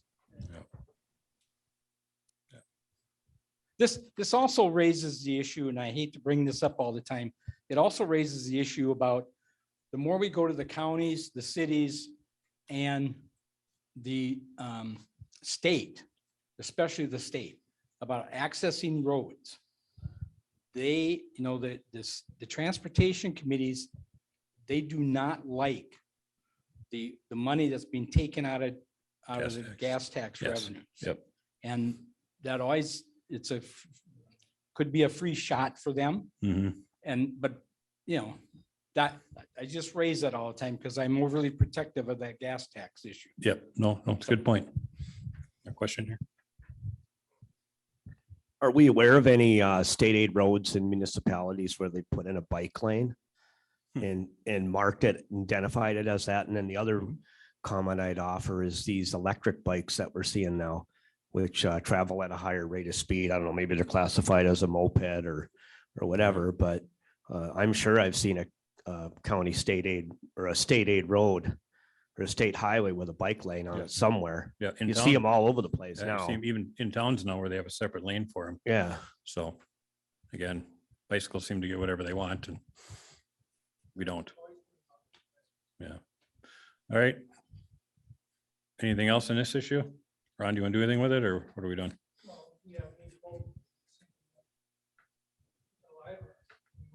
Okay. For those in favor of keeping this alive and moving it forward, please signify by saying aye. Aye. Aye. Those opposed, same sign. Okay, may continue on. All right, next one is from Prospector. This is a request for a $500,000 allocation from the dedicated fund. It's kind of a lengthy request here, but we wanted to give you all the information we could, including the funding sources. So we've been knocking on every door we can for this. This is kind of our phase 2 to connect to 4 different areas that the trail sections do not connect to now, including one down to White Lakes and the club trail system there. 2 other more local connections that provide access to county lands and another route that would be more of a loop. And then probably the biggest connection, the most dollars, is to connect over from Tower going to the west to Pfeiffer Lake. And from that point, you could ride to Voyager, Country ATV, or over to Quad Cities. So it's kind of a meeting point where we would all meet. So we've got those projects. The 500,000 would come out of the dedicated account. We have an LCCMR request in. Our original request was for 1.8 million. In the last, LCCMR is not, if you don't know, has not reached agreement on how or if or what they're going to do with this year's request. Is probably likely just going to go to the legislature and be fought out there. But in the last recommendation we'd seen out of that committee, our request was cut in half to 900,000. So, but doesn't mean we won't get more. Just at this point, that's all we're in the running for. So, and then we have IRRB funding in there as well. I did bring a map. It's in the back there that shows where each of these connections are on our trail system overall. But we're trying to do this as best we can. We're doing the engineering work right now, some wetland delineation and that type of thing. We're reusing a bridge the Forest Service gave us over the Range River, for instance. So we're trying to keep our costs down. The connection to Tower or from Tower also includes a connection into a county road system that goes across tribal lands. So we've been working with the Boys Fort Band over there to make that connection for them. They're very excited about it. It will connect into the Y Store, which is a convenience store they own, and then allow people to get to Fortune Bay Resort and Casino. So it's very popular with them as well. And Bear Run is a big connection in county lands where there are multiple possibilities for camping and other recreational opportunities for riders as well. That connection comes off the Taconite Trail, which is part of the Prospector Loop, and then that connection down to White Lake. So that's what we're looking for. We think we can get this all done with some dedicated funding. Coming up a little bit later, you'll see a request in for that we're pushing for bonding money as well. I don't know if you want me to talk about that part now or hold off on it. Might as well. All right. So later in here, you're going to see a resolution from a new joint powers board. This is a joint powers board made up of 3 different counties, Lake, St. Louis, and Couchiching, where there are a joint powers board that is just pushing ATV trails, basically. That's what it was formed for. That's what it's to do. I think Commissioner McDonald is on from St. Louis County this morning to see how this goes. So that's 500,000 additional in bonding money for us. Voyager also has money in there as well as a request. Ours is a little bit different in the sense of something that actually came up when they were Voyager was working on the Arrowhead State Trail. If you remember, we did put money into the Taconite Trail out of the dedicated account. We're not asking for that now. We're asking for bonding money to do that. And I'll be honest, I know there's Joe is on, and that's fine. I'm sure he won't be surprised, but we want to see this happen sooner than later. And if we can get the bonding money, and it may work out just best to have it go through the DNR and have them oversee the construction. That's when it ended up happening on the other section of the Taconite. But as the Taconite leaves Tower, we would use how many miles? 8. Yeah, it's about 6 miles. 6 miles on the Taconite. So they could upgrade that to ATV standards and allow that to be open for ATV travel as well. So 500,000 is dedicated account is for all 4 of those other projects basically, and 500,000 of the bonding is for that section of the state trail. Now, you could say, well, we'll just let the DNR take care of that. They'll get it done. Well, we'll be here 5 years from now and nothing will have happened. I'm not trying to be mean, but they've got so much on their plates, and it's a heavy lift for them to do on their own. So our goal is to kind of help make that happen. And Bruce can speak to the issues of trying to do it on your own and build a trail on a state trail. It's not something that's easily done. How about that? I'm trying to think. say nicely. That's nice. Okay. So yes, it presents a lot of challenges again, which is why the DNR should oversee that portion of it. They can oversee the construction and engineering and so on. So, but we would like to see bonding money available for that. Questions, Perry? Yeah, a question and comment. You know, in many ways, you're kind of doing what the ATV master plan will do. I mean, you guys are kind of planning the Northeast. I get that. The two concerns I have is, and I see this on the bike trails, is it density of riders driving the need for more trails, or is it just your need for more trails, or what's the drive behind more trails? And why I asked that question is when you had the ride and rally, I mean, there was 400 or 500 people riding around and I went by 20. I mean, you have a lot of trails. So. Yeah, I think for us, I don't know if it's either one of those directly as much as it is making those connections. You know, when you have a trail system that becomes popular, you want people, and people want to be able to go to other locations from it, right? They want to continue the riding experience. And as Representative Eklund has told us time and time and time again, he wants to see trail connections from International Falls to Grand Marais. And this is all part of that. This is making those connections in between, whether it's from Voyager to Quad Cities to Prospector to Cook County or Silver Bay or whatever, but those are important connections. And yes, people want to go there. Okay. I just don't want an overbuilt system where it's, you know, you do all this fine work and then there's nothing, there's no density to use them type of thing. Yeah. Secondly, again, I do this every year. We got to be cautionary. Eventually this will go into grant and aid maintenance. So the additional miles that this puts in, you both have to have volunteers for it and the maintenance dollars to maintain it. And that's number one priority is maintenance. So just a comment. So. No, those are both good comments. You know, and building trails that are built properly so that you don't have the high maintenance issues are certainly a goal for every club and definitely are for us. You know, we've got a number of miles, as Perry said, and you know, when every time the wind blows or you get a big rainstorm, you know you're going to have work to do. So that's all part of the deal. Dave. Nick, Dave here. During your explanation, I didn't hear anything about RTP applications. Is that part of your plan as well?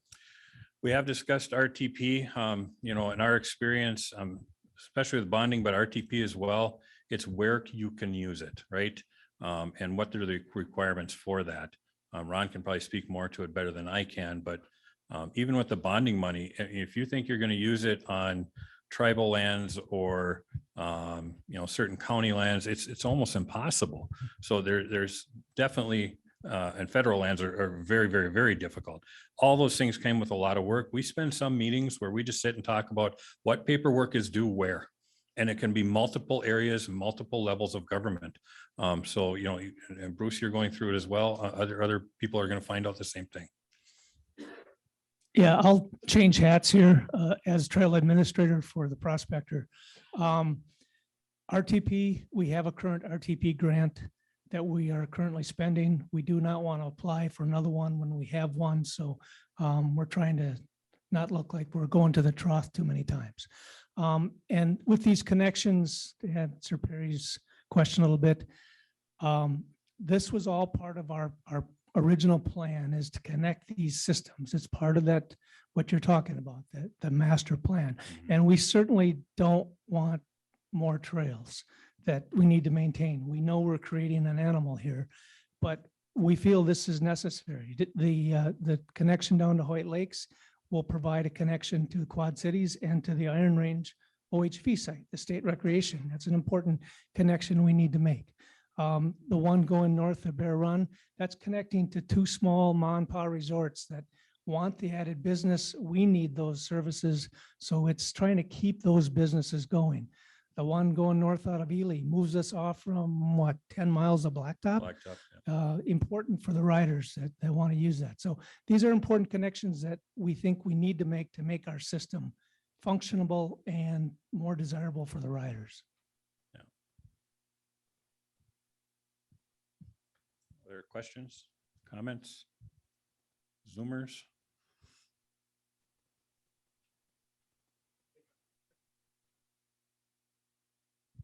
No. Ray has a question. Well, I just think one of the things we've been pushing at the legislature for years is that our vision was to have a trail system. And I don't know how you have a trail system if it's not interconnected. And I think that's what's most attractive about all this, because we are really developing for the first time ever true trail system in the northern part of the state. Yeah. And put a big resort right in the middle, that'd be great. Yeah. Yeah. I mean, Ron mentioned one of those small mom and pop resorts. When they heard of this possibility that the trail could be connected to them, they immediately looked to develop a restaurant and bar on their site that they don't have now, because they know are going to want to add that for people. So there's a development that's going to add to the tax base and make a better deal overall that wouldn't happen without us connecting them into a trail system. So it's important.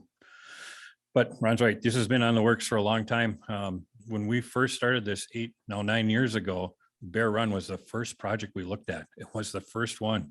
It was Commissioner, or at the time, it was State Rep Ruckavina who wanted to see it happen, and he turned into a county commissioner from St. Louis County. He's pushed for it. He's the current county commissioner is for it. So, we're just following up on all these things that, we got the main system in place. Now let's make those connections outward. Maybe we should have done it all at once, but every time you bite off a big chunk, it's hard enough to deal with. So we're finishing up, we have our Beaver River project. It's going to be completed here this winter.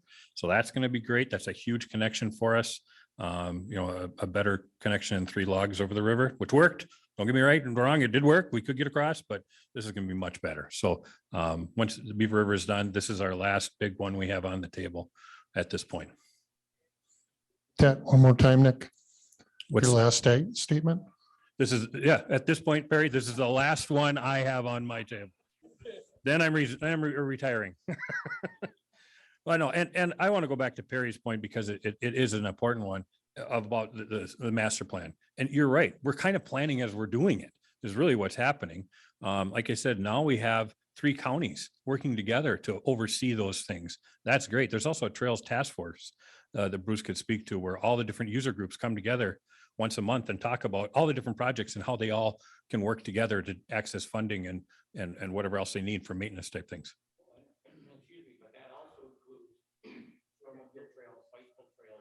Yeah, the Trails Task Force, he's saying, concludes motorcycle, snowmobile, horseback, bicycle. All those groups come together and have those discussions, and it's really beneficial because you have at the table DNR, Forest Service, county. They're all sitting right there, and they get to hear the whole overall thing. So I would encourage clubs wherever you are in a state to involve your county commissioners, involve your other user groups, and sit down and talk about these projects. And you'll be surprised. You'll get those letters of support that when you have an RTP application and they ask for, or do you have other user groups in favor of it, makes it a lot easier when they know what it is and they know it's coming and they've already heard about it. So any other questions from Zoom? Nope. No, we're good. All right. All those in favor of this request, please signify by saying aye. Aye. Aye. Those opposed, same sign. Motion carries. Bruce, I think you're next.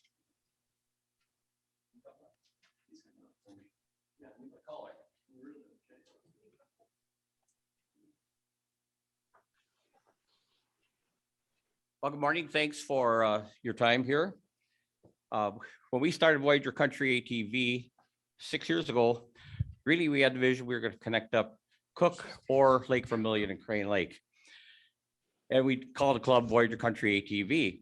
Well, Voyager Country actually goes from Grand Marais, but Ely to International Falls. And so we started a club right away. We had people joining our club from Ash River, Cabot-Togama, International Falls, Ray, Little Fork, all these communities. And our state representative, Rob Eklund, he said, we're going to build this trail from International Falls. We're not stopping at the Sheep Ranch Road. That happened like even 6 years ago when we started out. So anyway, we're asking for a couple of things. One of them is we're asking for support for $1 million in bonding. And we're going to be asking for the second resolution here, $500,000 in dedicated fund for a project we're going to call Coochiching County Connection. You have no trails there. We've got 5 folks here from Coochiching County, Cavatoga area, and I want them to tell you first off how important it is for this connection. Thank you, Bruce. And I'm pretty excited to be here. I'm new to this sport. I actually went on my first recreational ride last spring. And that was triggered by a snowmobile crossing over the now famous bridge over the Vermilion River. And that kind of lit me on fire and I wanted to get involved. Little past history, I was president of the Snowmobile Club in the early 90s up in International Falls. But anyway, this connection is very important up in Coochiching County. It's actually the missing link. It's something that will link the Arrowhead region to Bemidji, to Brainerd, and to the Northwest.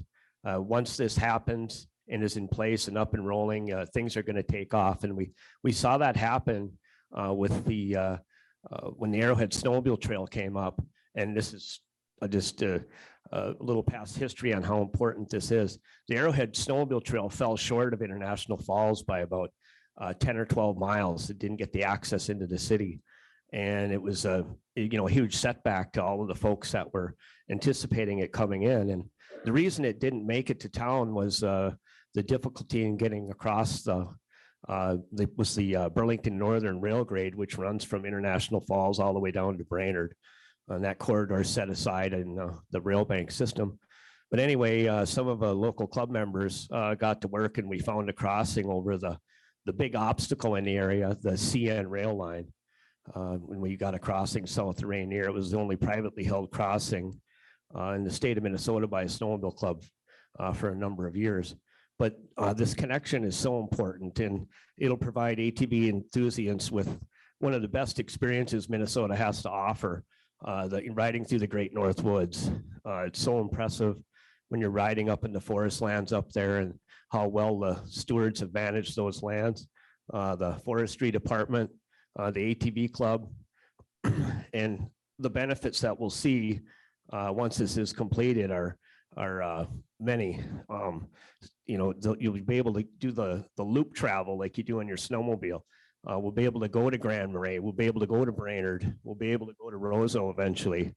Visiting with those folks last night, we already shared some ideas on how to link that up. And the connectivity and access to the essential services that all the riders are looking for is much needed. Everybody got a chance to maybe look at our chart that we distributed here. All the blue trails are currently open ATV use. In that, though that's a couple hundred miles of traveling, there's only 37.3 miles in the grant and aid program because these agencies, the Forest Service, Minnesota Forestry, they want to maintain most of these trails themselves. And they've given us the list of things that they want us to help do. The red marks, those are fully funded 2022, 2023 projects that we've been going through, working with the DNR folks. We had a good meeting on Thursday, working to enhance the Arrowhead Trail to get us up to Cavatoga. What these resolutions are for are the green arrows, the Coochiching County connection that's going to get us to Ray, Ericsburg, Little Fork, and International Falls. So at this point, we can take some questions.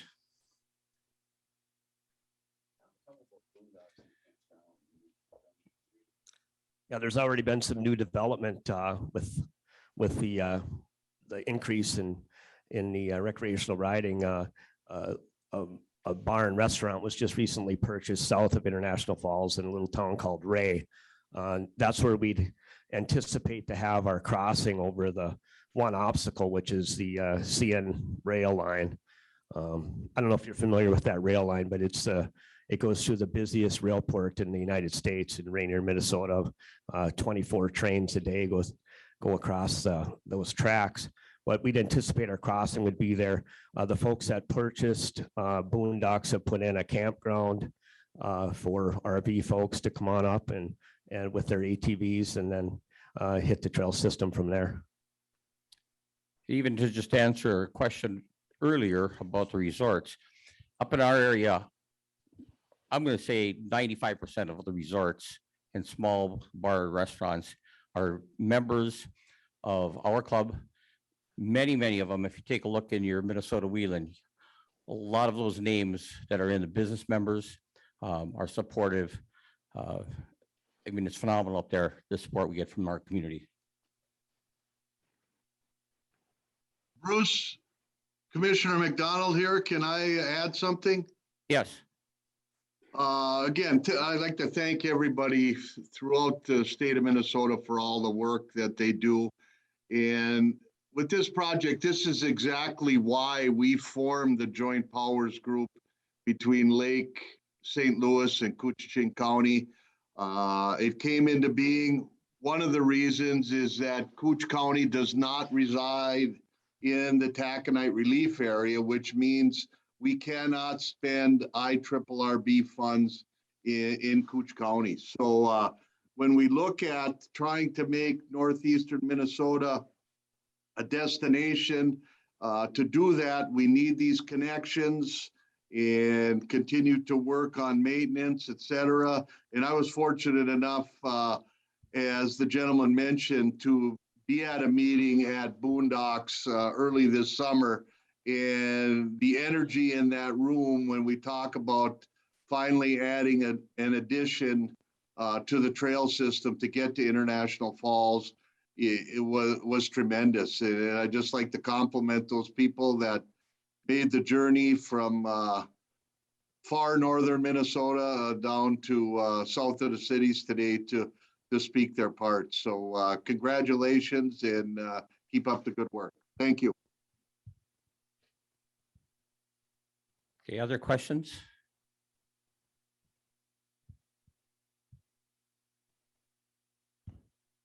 I see it says phase 2 connections. What trails are you connecting to? Are you just adding new trail to these towns? That's what I'm looking at. Is I see it as just trails to a new town.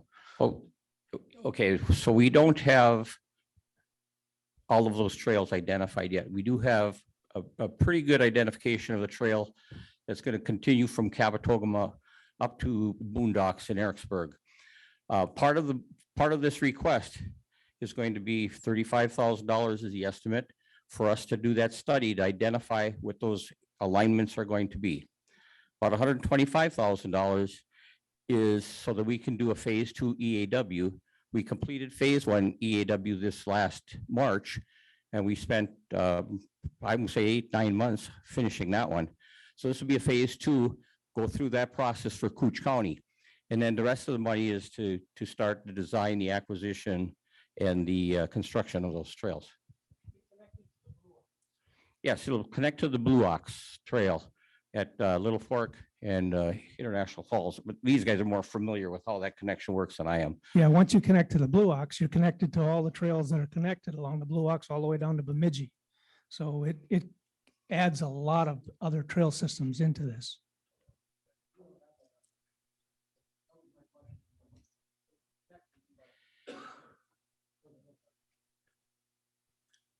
Well, they're working on the, there's a few loggers that are involved with us. Steve Riggs, who couldn't make it today because he's probably in the woods cutting trees down, but he's real knowledgeable on all of the routes that we're looking at, and also Scott Burney, who couldn't make it today. They have things laid out to get up just short of International Falls right now, but I don't know if you folks are real familiar with Koochiching County, but it's got more wetlands, I think, than any other county in the state. So it's going to take some work on the engineering side and to determine, where we can go and how much delineation and things like that are going to be necessary. So we're really looking for their guidance on some of the choices we've made. And we've also been working with the Koochiching County Forester, who's been real helpful on identifying some of the different routes that we have. Do you have an idea of how much percentage this is trail versus gravel road or whatever? A large percent of it's going to be new trail, I believe, and it's actually like existing trail, but it's people are using it now, but we'll have to improve it.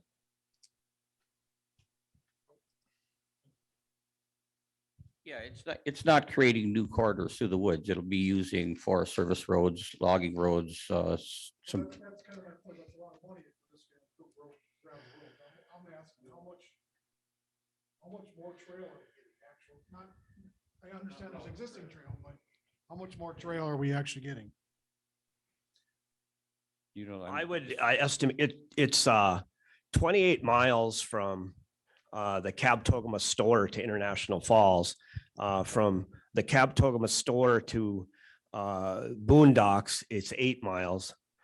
And so we'd be looking at over 20 miles of new trail when it's all said and done.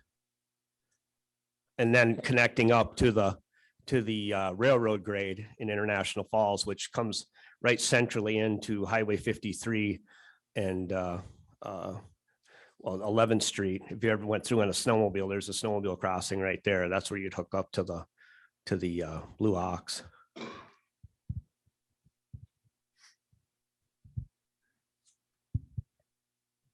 So you said that the difficulty was the railroad crossings. Are you anticipating building bridges over those?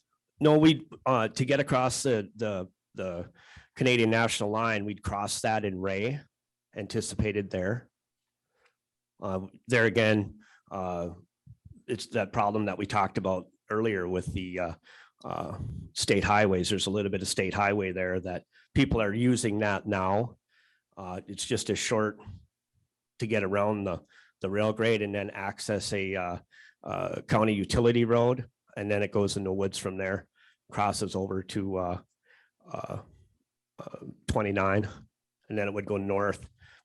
Then we'd go over in the woods there and then go north along a route that's been laid out by Steve and Scott, which I haven't looked at that information recently. So Josh, to answer your question, the crossing in Rainier would be an existing crossing. There's already one there that they would use.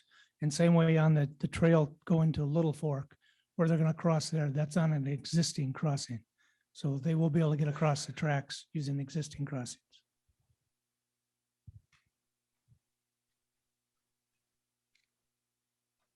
Do we have any other questions on Zoom?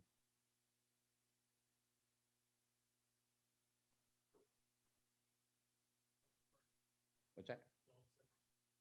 Okay, so this is actually two resolutions. The first one is for us to have ATV Minnesota help us with a $1 million bonding request. And so if there's no other questions, all those in favor, say aye. And any opposed? Okay, we got one opposed. All right, the second resolution is for $500,000 for matching funds. We do need to have some matching funds to do this. What we're learning on the projects we're doing now, working on the Arrowhead Trail, we have bonding money, dedicated account money. We got some other funding, IRRB funding. But you can only spend the bonding money after you get a bunch of work done, environmental work, leasing work, permitting work. So, it really does take, other funds to get these things off the ground. Otherwise you never, because in a lot of our meetings we're trying to figure out, okay, what do we have? We got a chicken or an egg? I mean, what do we, what starts it out? So we're gonna need the dedicated fund money just even to launch this. And then there's other requirements. Bonding money cannot be used on certain other parcels, properties. So it does take a combination of other things. We are going to put in an application in February for RTP. We used it a few years ago on a trail we built, what we call Vermilion Falls Trail. And we built a bridge in there, 256-foot wood bridge. And about a month and a half ago, we won an award from American Trails for that project. And so, we can continue to do other things. So that's another source of funding that we'll be applying for. Bruce, can this 500 be spread across 2 years, 250 each, or do you think you could spend, once it's? To answer that question, on our current stuff that we're working on the 2022, 2023 projects, I mean, some of that money we got almost 2 years ago. And so the language on the current dedicated account was to not just use it 2 years, but to run it the length of the bonding bill. So, which gives us an opportunity not have to come back and ask for an extension in case that things, you know, pop up. You know, well, let's Ray got a question. As far as going for 2 years, you spread over 2 years. I don't know what those initial costs are going to be that first year. If that just creates a situation where we bog down and then we've got to wait for another year, then that's just all lost time, construction, permitting, costs, lots of things. I guess for $250,000, it wouldn't make sense to spread it out over 2 years. Plus, It's I don't know if they- $500,000 request. Yeah, but if you divide it in half, right? Yeah, so you'd have to come back next year to get the 250. You couldn't do it this year. I don't think you can appropriate for next year. So it'd have to be in this biennium. So that being the case, you know, you pay your lobbyists probably more than that just to get it done. From what I've heard about lobbyist contracts, right, Ron? But no, it isn't worth the effort, I guess, to try to do it twice like that. Okay. Do it once and get it done with. Now, we did try to do that this last time, and that was only because we were it was a cash flow issue. We don't have that issue this year. Yeah, that was with the prospector, I believe, and that decision was made to change it to put it all in one allocation. Yeah. Other questions? This is Gordon. Question, is this request then contingent upon getting the bonding request approved? Or is this going to be used for upfront costs, whether the bonding is approved or not? My hope would be that we get the $500,000 if the bonding is on hold. We still can start that process because it's very, very important that we connect up Coochin County. Is there any class 1 trails on any of this system that you're building or that you've built that's more slower technical? Or is this all going to be kind of almost dirt road type trails like I've seen up there so far? No, we've got a lot of class 1 trails up there. They're not identified on our map, but they're definitely on the MVUM, motor vehicle use map. We have just at our stage just identified trails that will handle both machines to keep people that come up and visit kind of on a trail and not get lost and find it very enjoyable. We have lots of, come on up, we'll show you some. You know. What, because another source is the U.S. Forest Service motor vehicle use map. We just haven't gone there yet. And it might be something that we want to consider in our next map edition is to put some of these class 1 trails in. Our club so far has made the decision that we're just going to identify and make sure fully signed so people can't get lost, trails that both can ride on. I just have a quick question or suggestion, Bruce, is that you should have a plan B. If you don't get the bonding money, you still want the 500,000. What will that be spent on? So that gives Jeff and us the opportunity to tell legislators, well, if you can't get the bonding money, at least give us the local money. And this is how it's going to be used. I do agree with that. I had a conversation with Gary so that we know what the wording of the bill should be, because typically even in a bonding, they're looking for a 1-to-1 match. He's going to try to write it so it's got a different, a lower threshold. That'd be great. Okay. That'd be great. So we've had that conversation of, you know, how are we going to put this package together? To be honest, we didn't want to come in here and ask for another $1 million on a dedicated account to match $1 million in bonding.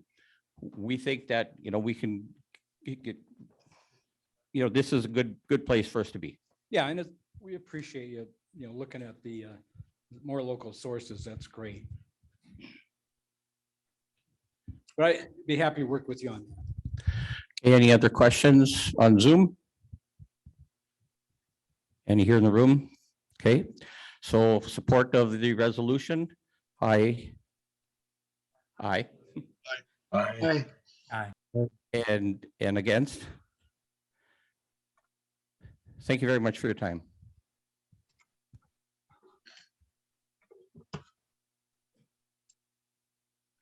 All right, that should be the end of our resolution. So let's take a 10-minute break. And we'll kind of get ready to come back and prioritize. Dave, you gotta.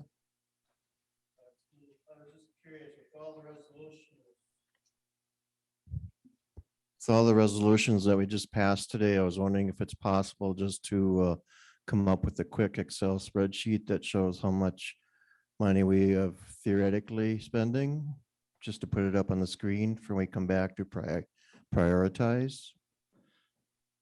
Yeah, I don't know if we can get it on a spreadsheet, but we can certainly tally it up and let you know how much is bonding, how much is dedicated account money that's being requested. So let's get back here in 10 minutes. So about 25 after. And get this wrapped up.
These ones are all the old ones.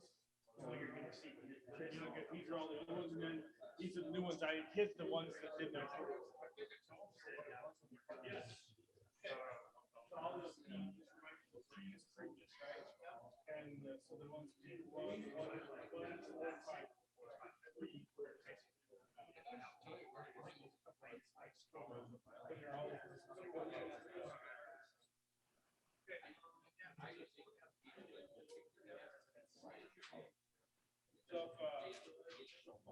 Come on, scroll down. There's all of them.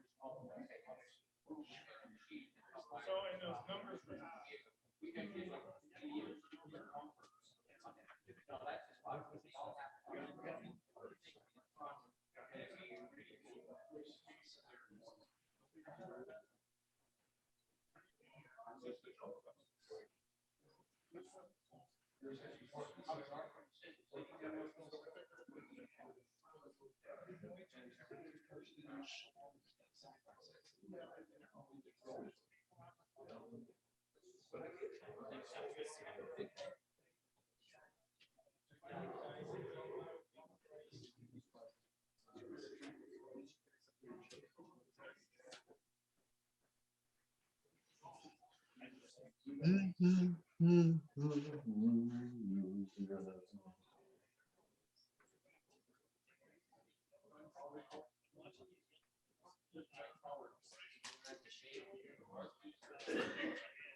Well, won't get too far. Yeah, I'll let you know.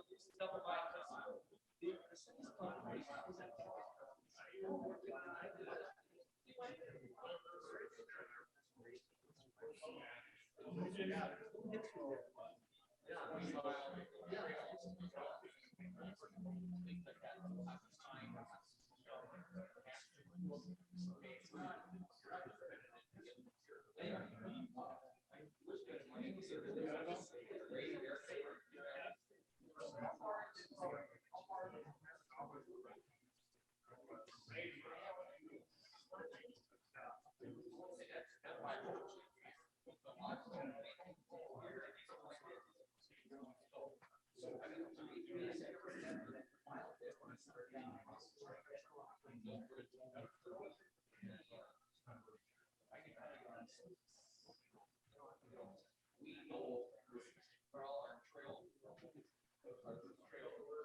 You know, tweaking things here and there. My perspective. For those in favor of keeping this alive and moving it.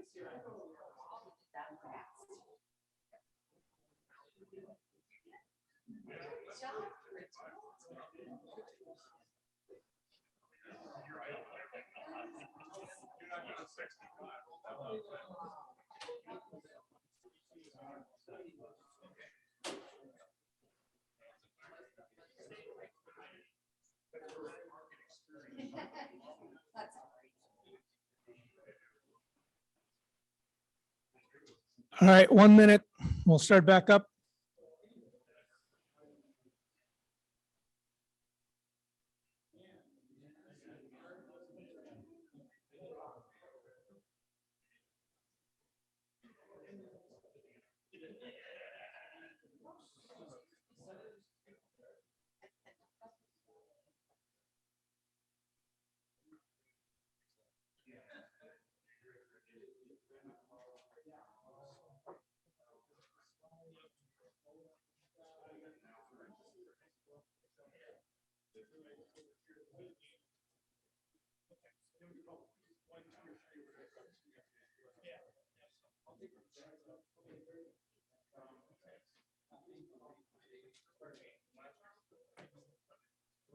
All right, let's fire back up and wrap this up.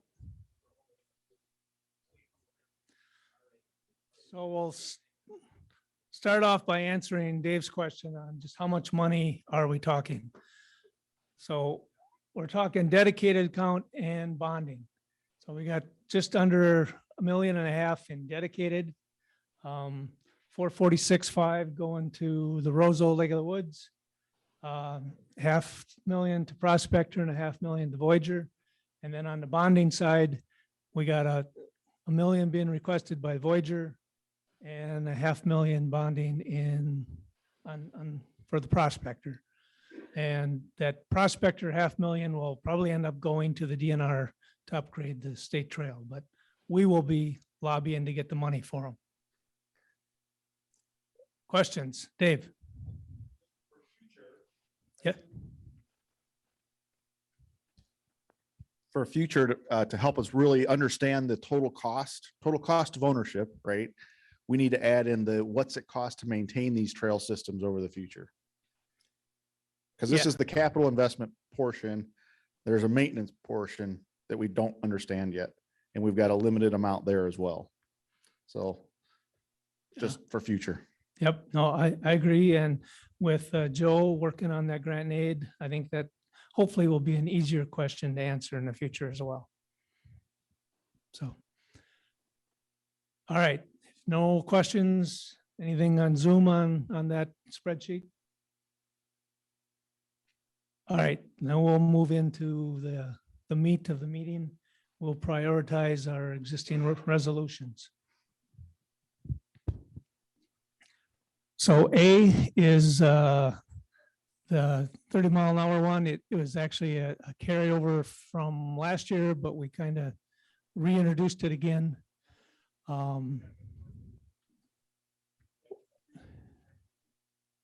So, okay, so we can skip that one and we'll pick it up where it comes in on the new ones. All right. So then we've got the ag zone restriction, not able to run the ditches. Again, that's a carryover from last year. We said we were going to keep that one. So is that a number one, number two, number three priority? We will try just well, I suppose we probably need to go through and do it by club. If we want to keep this. What's that, Mike? Quick comment on that. As much as I love that idea, I am very concerned about the image we're going to get. And my thoughts are, anybody that's driven up 169 in the spring, I mean, it's just amazing all the damage you see, and the wheelers stuck in the ditches full of mud because they're riding in the spring is, and I think I brought it up last year, is it a smart idea to get rid of that ag zone just for the image version of this? No, that's a valid point. Comment? Go ahead, George. It might be that, like Mike is saying is, and I don't disagree with what he's saying, but running this ag zone through to August is ridiculous. This is just like any other trail system in the early spring when we have restrictions due to the amount of water and such. I can truly understand that we would want to be able to regulate that a little bit as far as that use, but actually keeping the ag zone restriction in place all the way from April 1 all the way to August, that's really where this is coming from. It's that August startup again is where this really becomes an issue. I'd like to make a comment, Perry. Perry, go ahead. So one of the parts of the master plan is trying to determine what roads we can ride on today, both class 1 and class 2. So this could be a moot point. If you can ride the road, I mean, we don't need the ditch, right? Yeah. But again, so, you know, we're a year and a half, 2 years out from having the final say on that. The other side of the coin is that a lot of us don't want to spend that much time on these dirt roads. We'd much rather ride the ditches.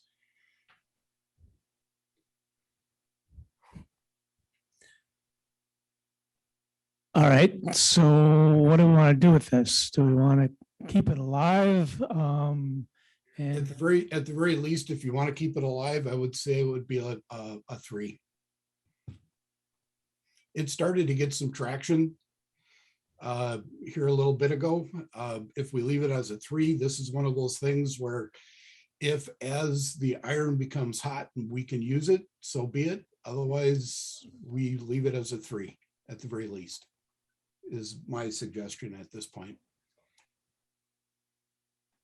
Mike, did you have a comment? What, on the Egg zone Egg zone restriction. It would be a real I mean, it would be tough to get it passed.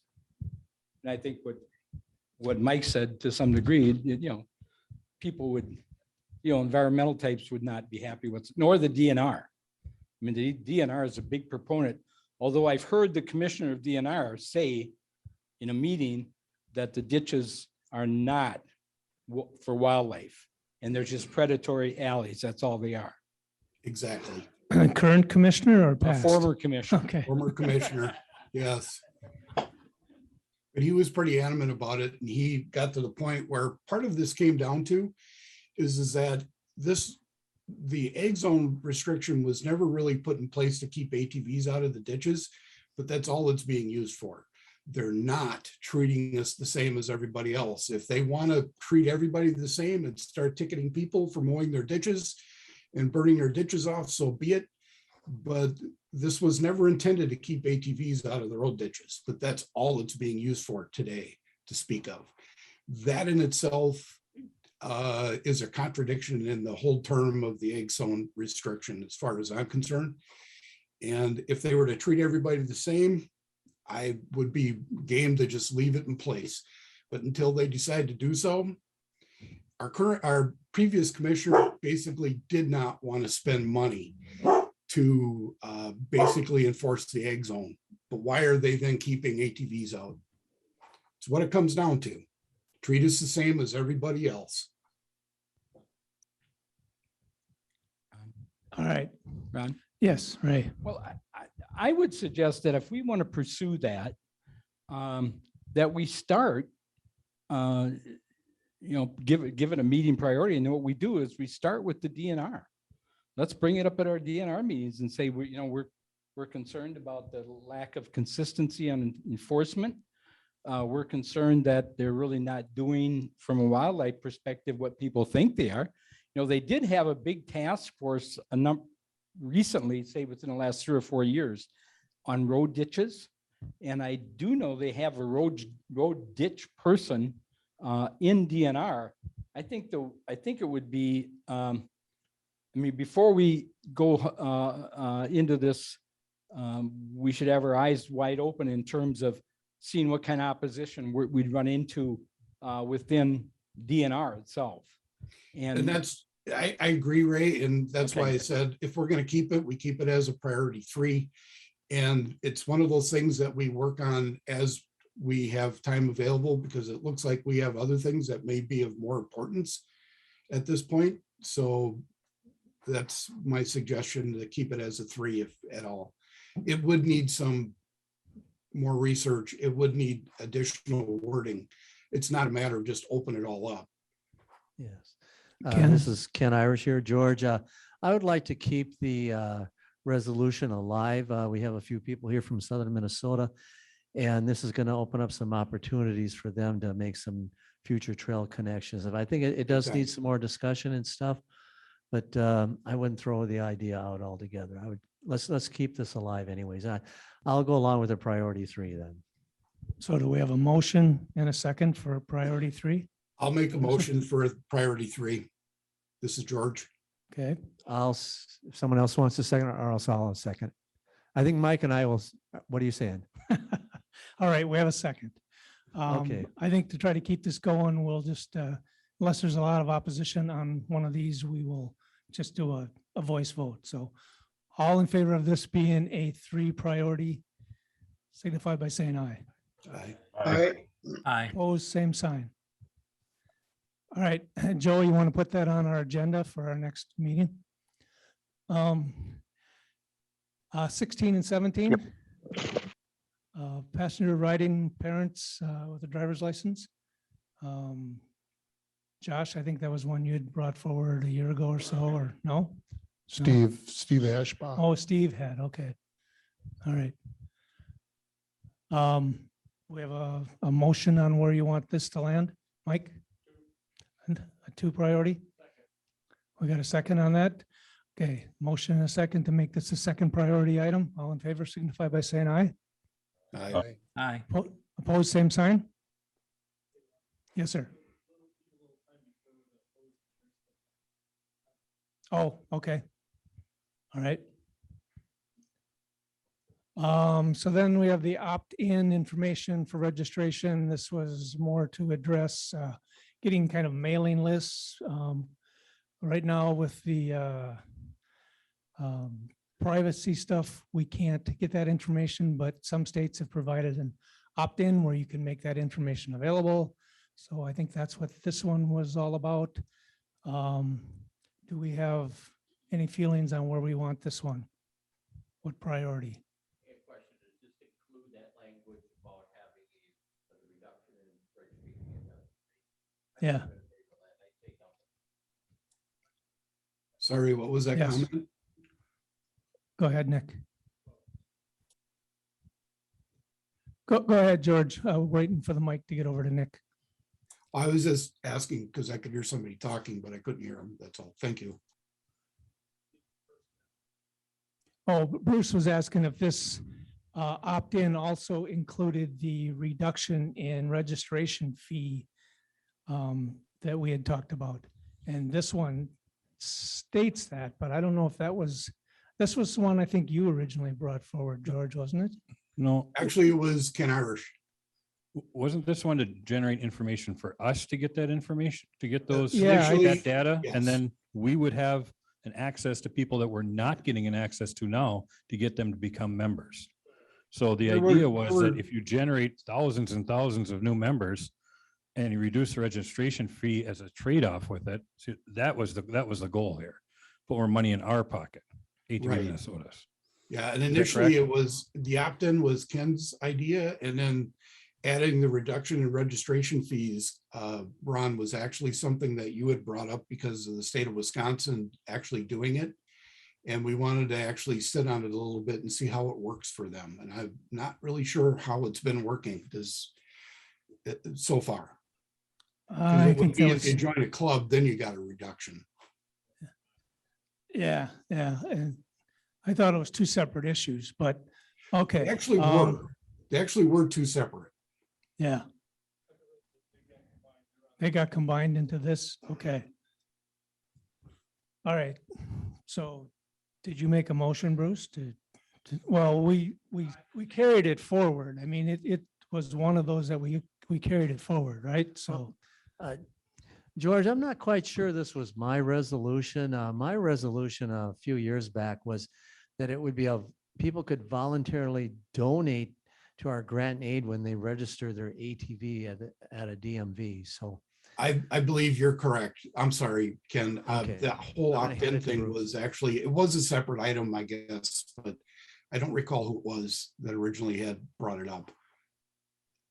Bruce. So this Bruce, I just don't like the reduction in any registration fees. We're using money for maintaining and building trails, and the discount just didn't make any sense.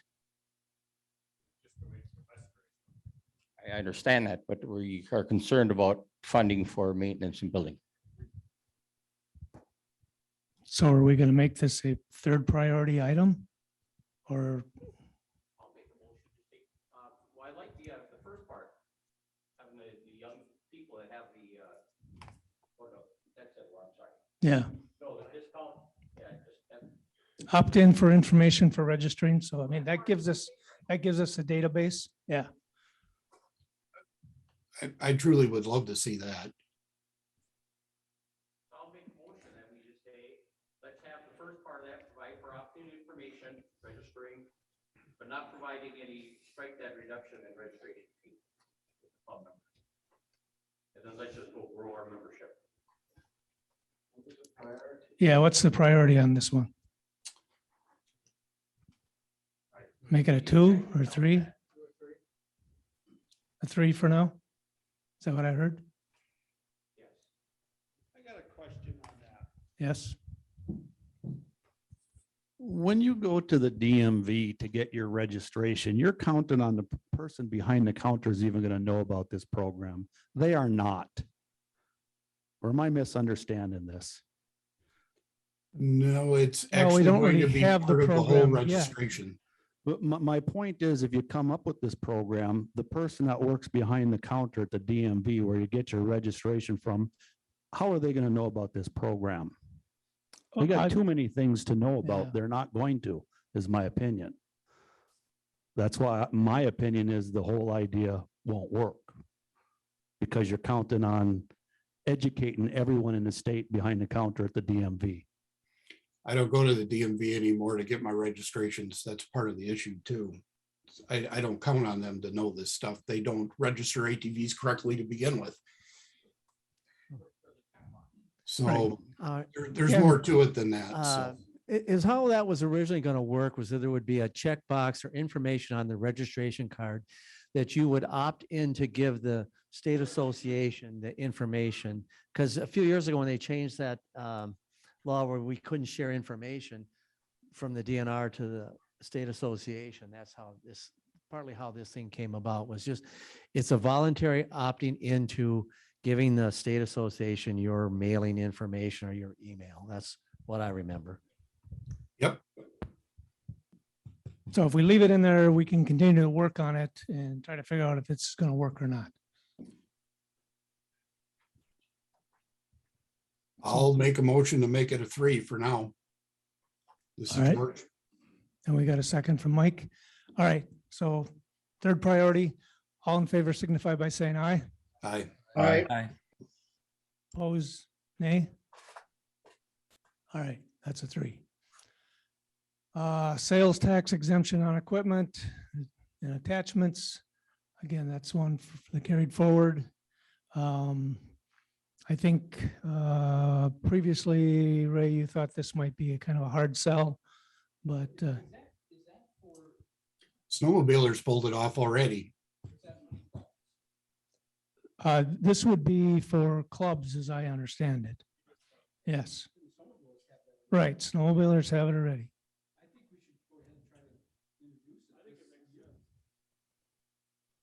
Okay. All right, so what priority do we want to make this?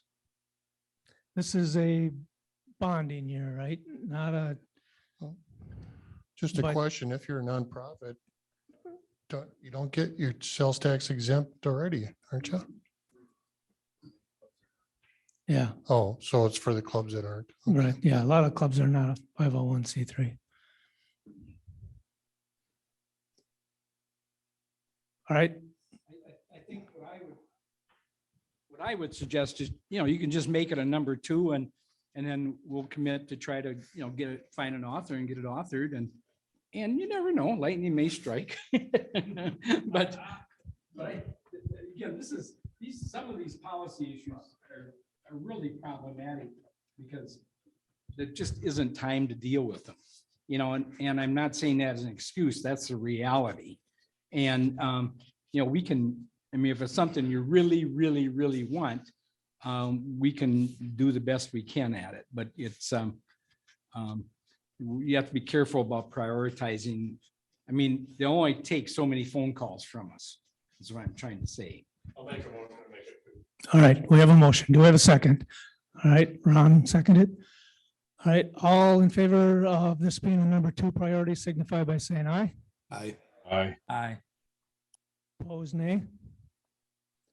All right, number 2. So Rosa Warroad Rail Bed Project, that is a funding request of roughly $500,000 for a 456,500 or something out of dedicated account. Won't get done unless it's a priority 1. Yep, priority 1, okay. I'll make that motion. This is George. Do we have a second? Miles?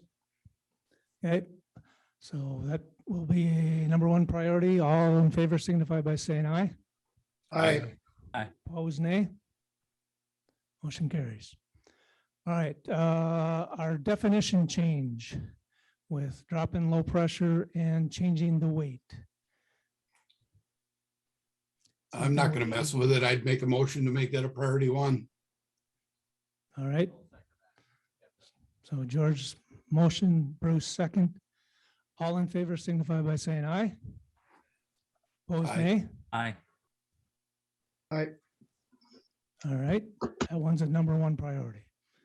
Allow ATVs city limits on state highways. Where are we at on that one? think it takes a little more research, but I don't think it should go away, but what's the feeling of the group? Miles, number 2 priority? Second by Ken. So that would be a number 2 priority. All in favor signify by saying aye. Aye. Aye. Opposed, nay. All right. 500,000 dedicated to the prospector. Again, a funding request. To dedicated account. Where do we want that? All right. All right. Bruce, motion 1. Do we have a second on that? If it's the last time that Nick comes here, I'll say 1. We got to get Perry in on that for a second. All right. So all in favor of that being a number 1 priority signify by saying aye. Aye. Aye. Opposed, nay. Motion carried. All right, the $1 million bonding request for the Voyager to connect into Cooch County. We have a motion for number 1 priority on that. Do we have a second? All right, we have a second. All in favor signify by saying aye. Aye. Aye. Opposed, nay. All right, number 1 priority. $500,000 ATV dedicated account for matching on that Cooch County connection on the Voyager.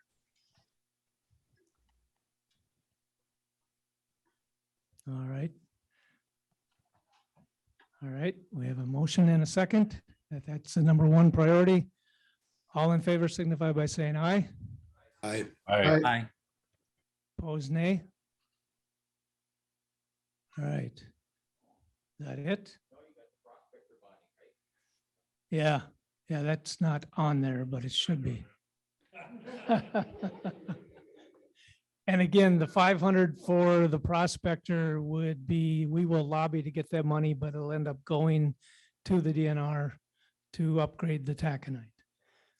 It's not in their priority, their bonding request, but we've talked to them and they're willing to move forward with it if we can get them the money. So do we have a motion on that? You're going to need to add that to your list there. There you go. Okay. You need that for, yeah, I'd give it a 1 then. Okay, is that a motion, Ken? Do we have a second? Thank you. We have a second. All in favor signify by saying aye. Aye. Aye. Aye. Opposed, nay. You're welcome. Thank you, Mike.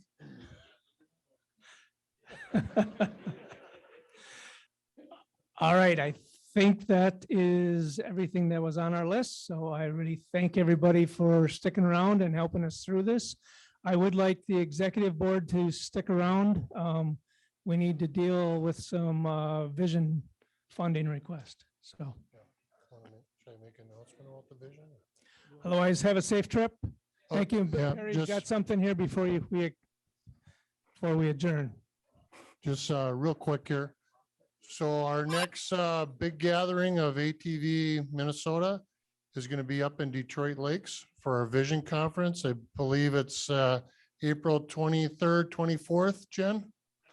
Saturday, Sunday. So more information coming out on that, but Detroit Lakes. Thank you to Peter Murch, Jen, Irv, all who worked on that. Thank you.